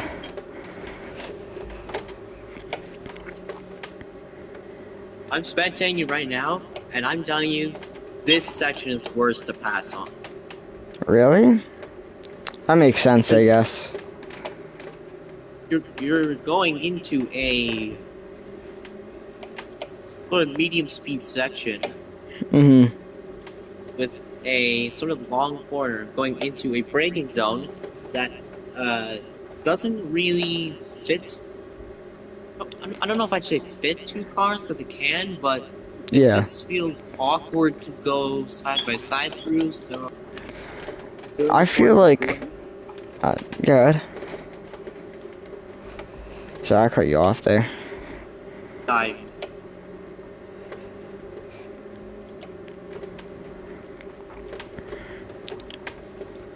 Get back on track myself. By the way, I've been on one stint. These tires they're now 12 or 11 laps old. I've completed 11 laps with them. My fuel's just gone over halfway, and I think I don't know if I'd push my tires another lap. I'd say I can get 12 laps out of the tires. I don't know, I think... I'm on 12 now. I hit on lap 12. Yeah. Well, actually, yeah, because... You're looking at, what, like a 22 to 23 lap race? And I'd probably only want to push with Dirty A, you probably only want to push softs for, like, 10 laps, maybe, in the race? Oh, maybe 11, if you want to push it. How many laps of fuel do you have? I just went over I have 45% fuel left. It says I have 9 laps left. I think I should realistically be able to make it like 22 laps on fuel. I haven't been fuel saving. Like, I haven't been setting down fast time. I've been in the 120s and 119s like this whole stint. I really haven't been focusing, but I haven't been fuel saving at all. Like, I've been fully revving it out. I'd say if you shifted, say, 75% of where you normally would, like 75% of the bar, you could probably make it to the end. Maybe like 50% on your do 50% on your medium stint to be safe, but...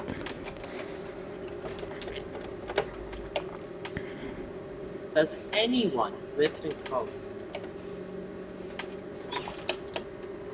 Would you say lift and coast? Does anyone...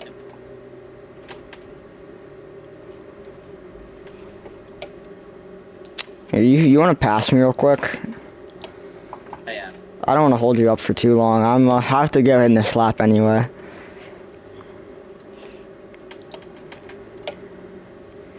Yeah, see, the thing is, my front left still has a lap in it, you know? Like, to be fair, my time has fallen down pretty good, but, like, I feel like my front left still has a lap. You might be able to push your sauce for 14 laps. If you really wanted to push it. That's too risky anyway. Oh, 100%. Like, I've probably lost an extra, like, 5/10 that lap compared to my other ones, but... If you wanted to push it, you could. I would never I probably would never do that. What's your difference between softs and mediums here? Like, is it, what, a second or so? Like, for lap times? So far, from what I've done yesterday and today, about that. Okay. Because I know there was pretty much virtually no difference at Montreal, and I think it was pretty close at Brands, wasn't it? There wasn't too much of a difference. I was setting like mid to low 24 on mediums. I set my fastest lap was a 23.7 on softs. Wasn't that big of a difference.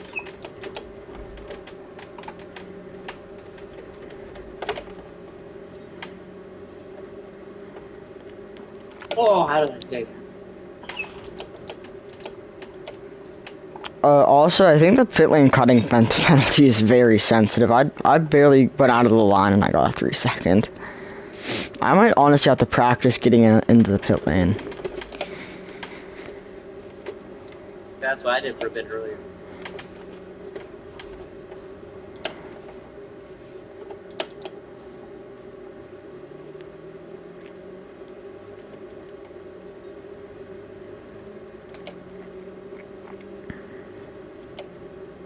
I think the sun's setting.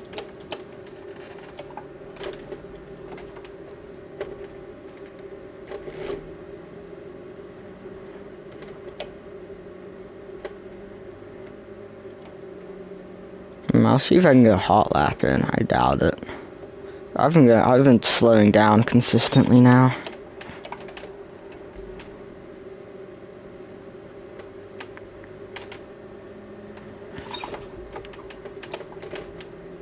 That's gonna be a 1-second penalty. That's only half.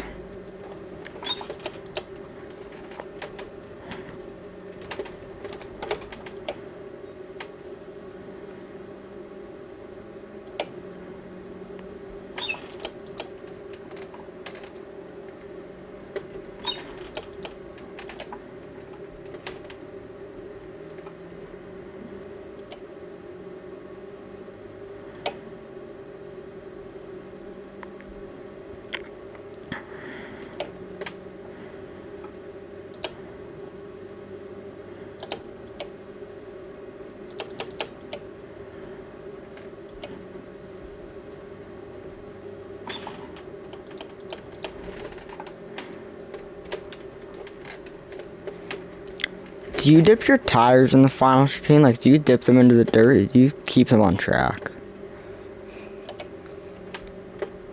And do that in the first part of the chicane. Like, you keep two tires, like, outside tires on the dirt.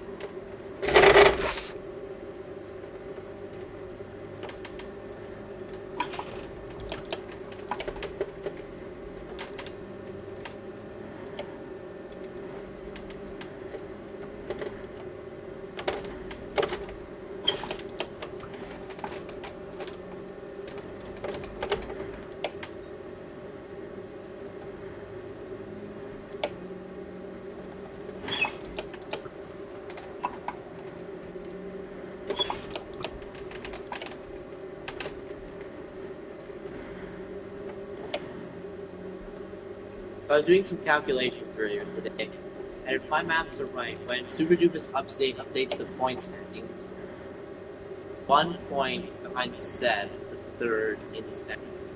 Yeah, I'll be a point behind Seb.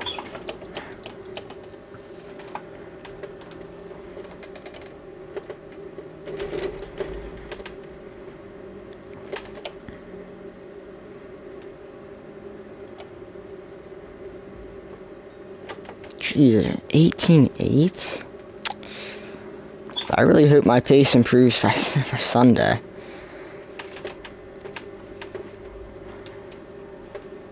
Here, I'll let you get by. There's something about Sunday. Yeah, I hope I can improve my pace by then, because I'm like consistently in the high. I like to say I'm consistently in the high 18s, but I'm consistently like 19 flat or so, like 19, low 19s. I feel like I need to be mid 18s to be like consistently time-wise on softs?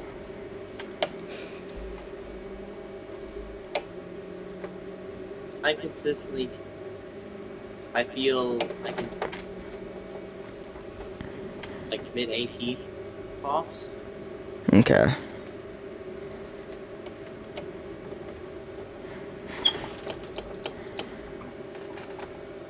I did that 18-1. That was an optimal. Yeah, I think my optimal lap's like an 18.2. Maybe an 18, probably an 18.3 if I'm being realistic, but.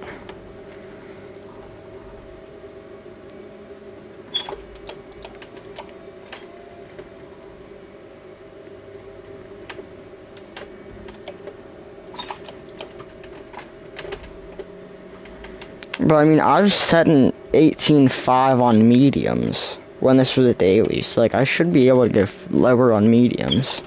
Or on softs.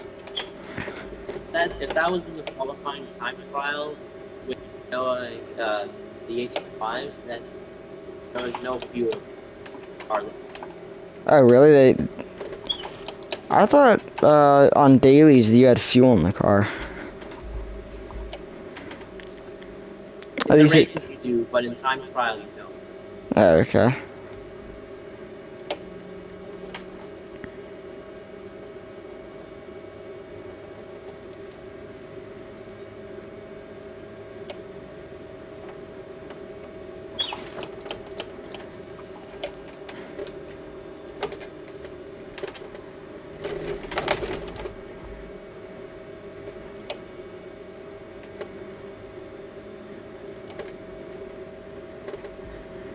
At least I got an 18.5 now.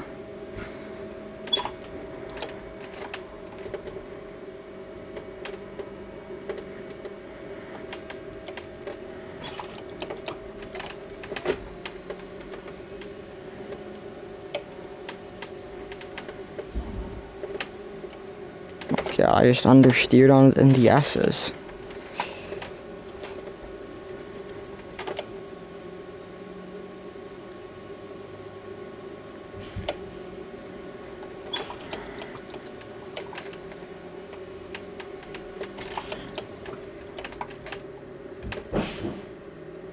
Really surprised I haven't gotten a penalty from that left-hander before the two long right-handers. A lot of the time I get penalties there. Yeah, I've tried to keep it conservative through there to try and not get a penalty.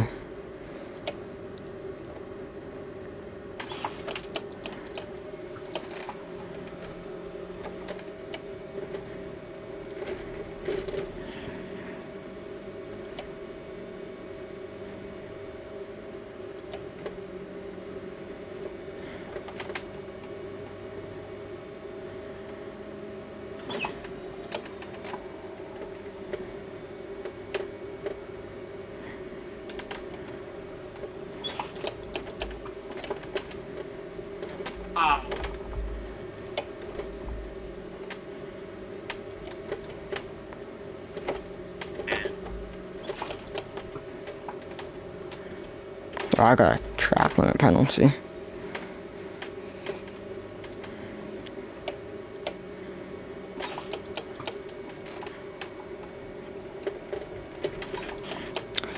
On the first of the two, like, right-handers, at, like, the very south side of the track, do you dip down into second on the exit, or do you keep it in third? I keep it in third.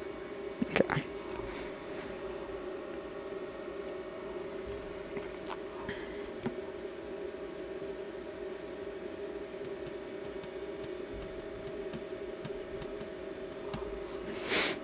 I'm probably gonna get off in like 9 minutes at a quarter till. Okay.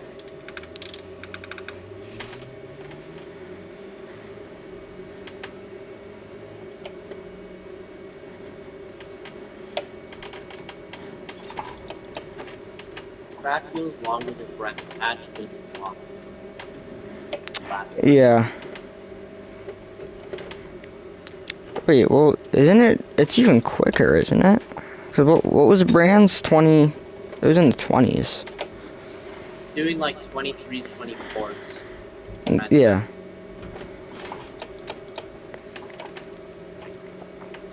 Oh no, this is probably just because it's a more technical track here. I don't know.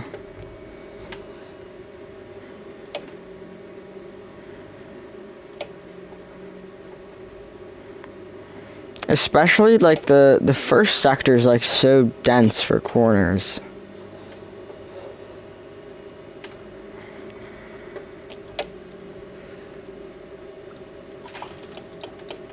And most of the track, like Brands Hatch, has grass everywhere.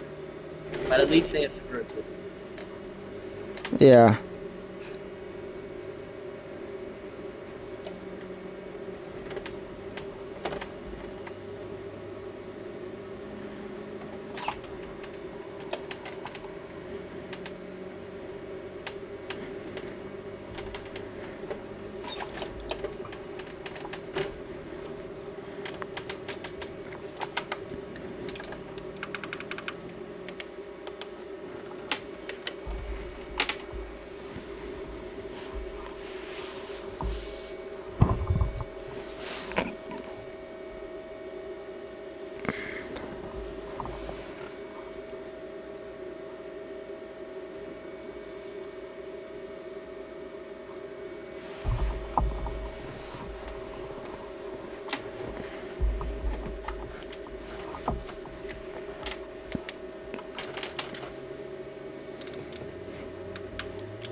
Maybe Crispy's gonna make.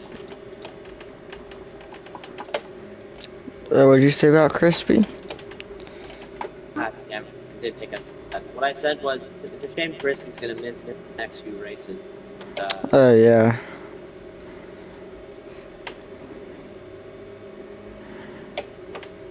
I guess at least he'll still get the points counter, but probably it'll definitely be less than we probably could have actually gotten.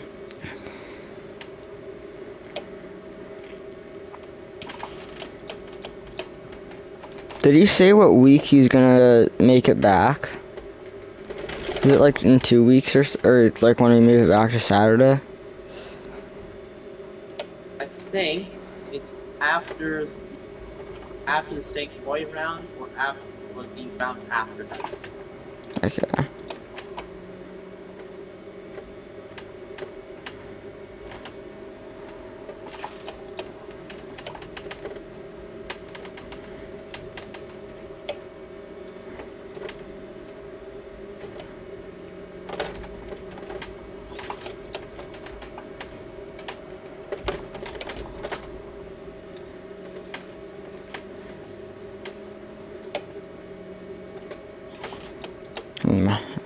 Starting to get a lot more penalties now out of the out of that one turn with like the huge exit curb. Like I don't even. That's the turn I was talking about. Yeah. I think I'm starting to get on the gas too early, honestly.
Yeah, my optimal time's an 18:29. I don't know, is that from all sectors, or is that just, I assume it's, like, my fastest throughout the day. I think it's the fastest throughout. Yeah, because I don't know if it resets when you, like, start a new stint. I don't think it does. Oh. That's my optimal time is a 17. I know, that doesn't surprise me. I was honestly... 17 knows very hard to achieve. Yeah. If I'm being honest, I was expecting you to be in the 17.8s or 17.9s. I don't know, I guess it's probably just because I figured that I'm typically like a second slower than you, and I was in the 18.5s, so...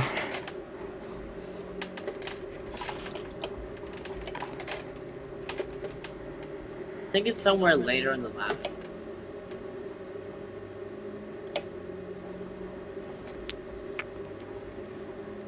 My mic didn't pick that up again. I think it's somewhere later in the lap that I'm losing that time. Oh, I'm losing all my... I lose, like, all my time in the second sector. Like, all of it. Like, this last lap, I just lost 4/10 in the second. I lost 4/10.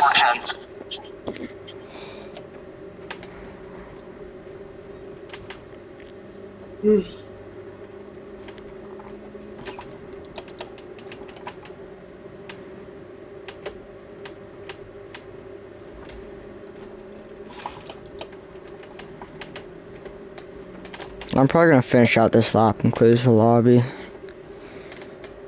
Do you want me to keep it up? Because you have your in settings saved, right? I can open my own. Yeah. I don't know if I probably won't be on later.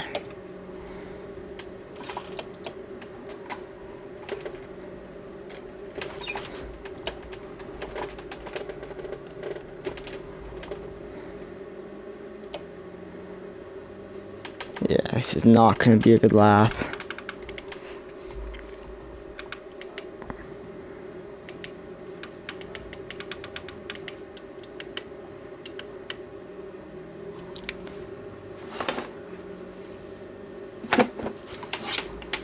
Oh, my lumbar's killing me right now. What's that? My lumbar, like lower back, it hurts. And I have lumbar support too. I'm gonna have to add an extra, like a pillow or something.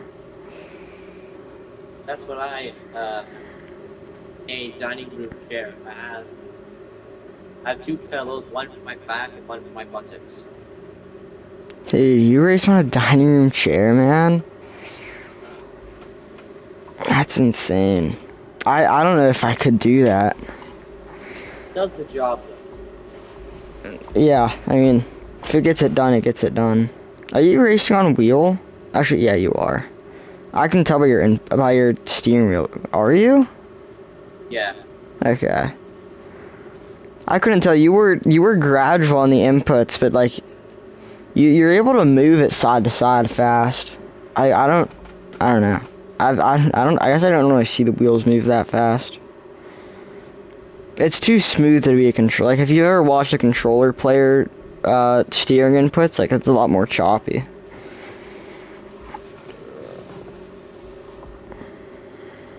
I got it last month. And you're already this fast on it? That's insane. Apparently. Do you do like real life racing, like anything like karting or Legends cars or? Not even close. Okay. Oh. Okay, I stepped on the gas.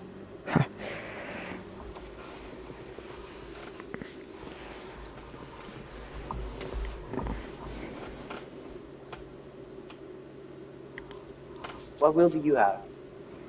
I have the Fanatec CSW 2.5. It's similar like the CSL Elite if you know that wheelbase.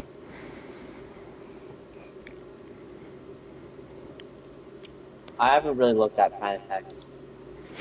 I would, unless you get used, I would really not recommend Fanatec. Like, they have great stuff, but to me, you can get better deals at other places.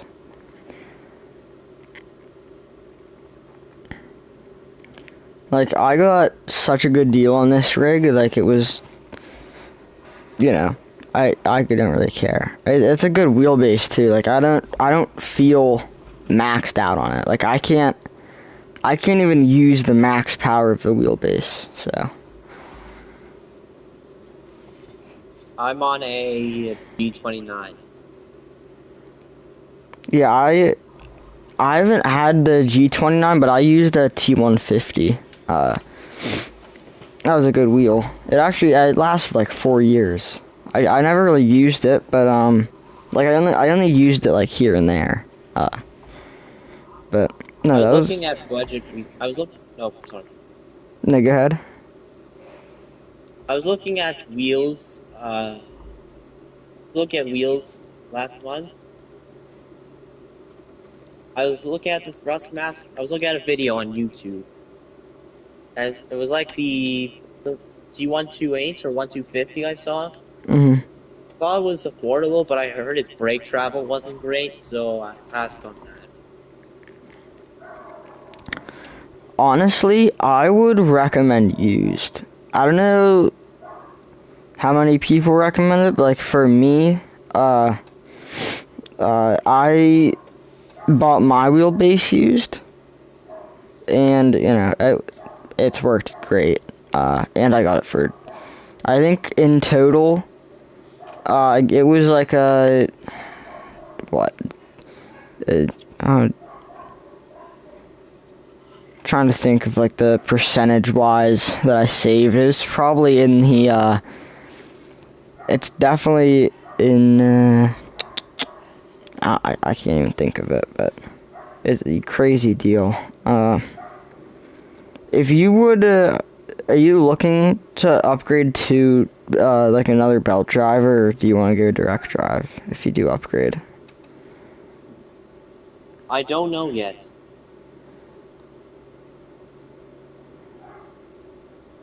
Maybe I'll make that decision in time, but for now I had this rusty little starter.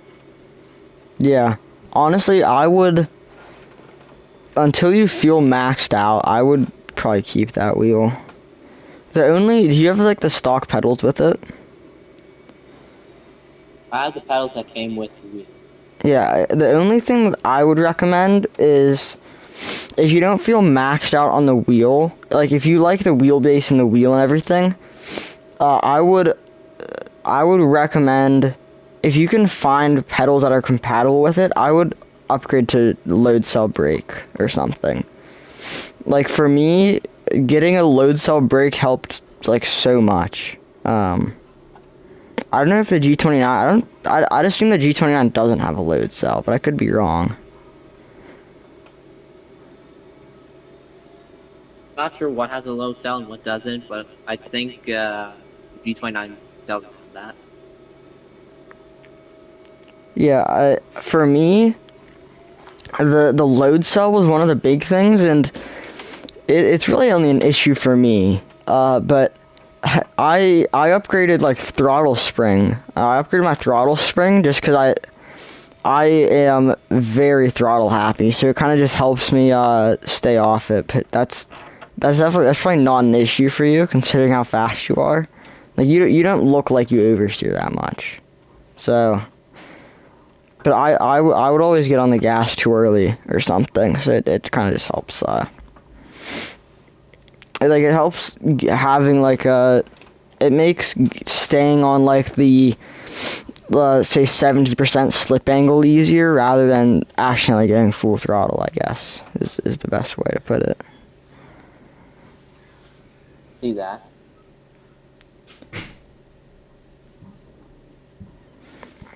But I'm not sure. Logitech.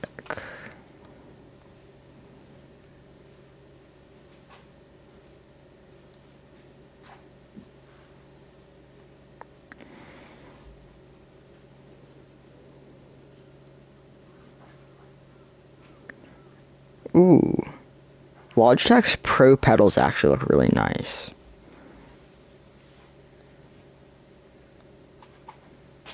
I don't know how the price compares to Fanatec. I think it's a little cheaper, but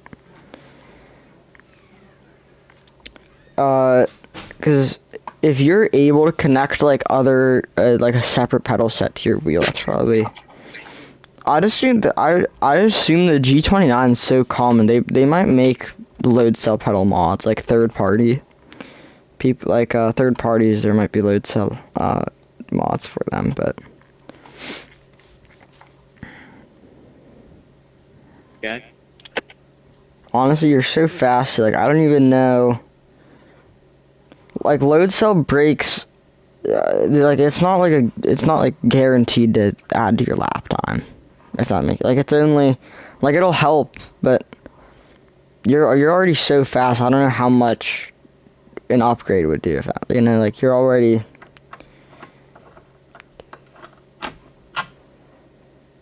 Were you faster on controller? Because I know most people drop times when they switch from controller to wheel.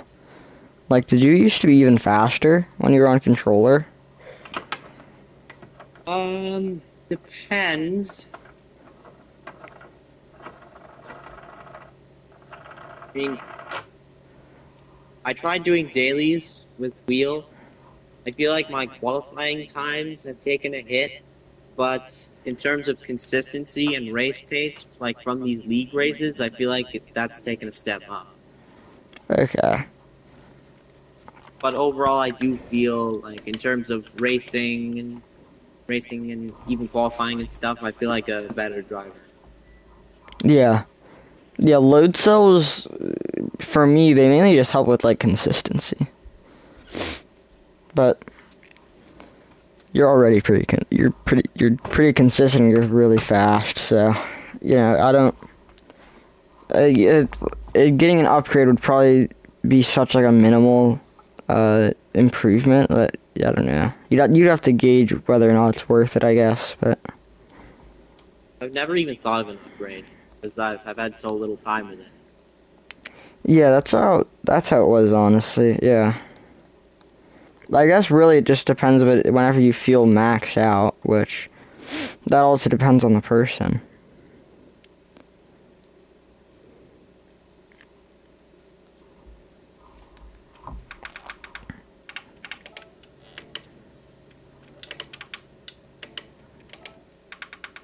I'm gonna go ahead and close the lobby.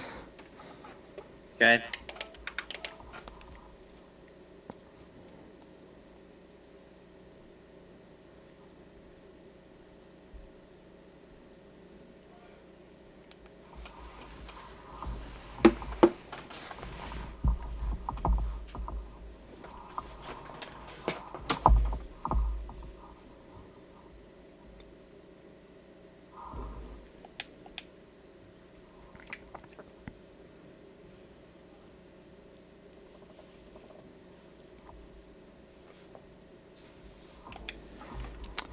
I'm gonna go ahead and head out for the day, man.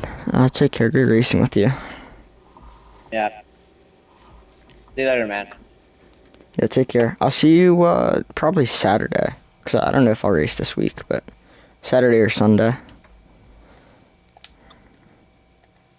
Okay. Bye, man. Take care. Have a good one.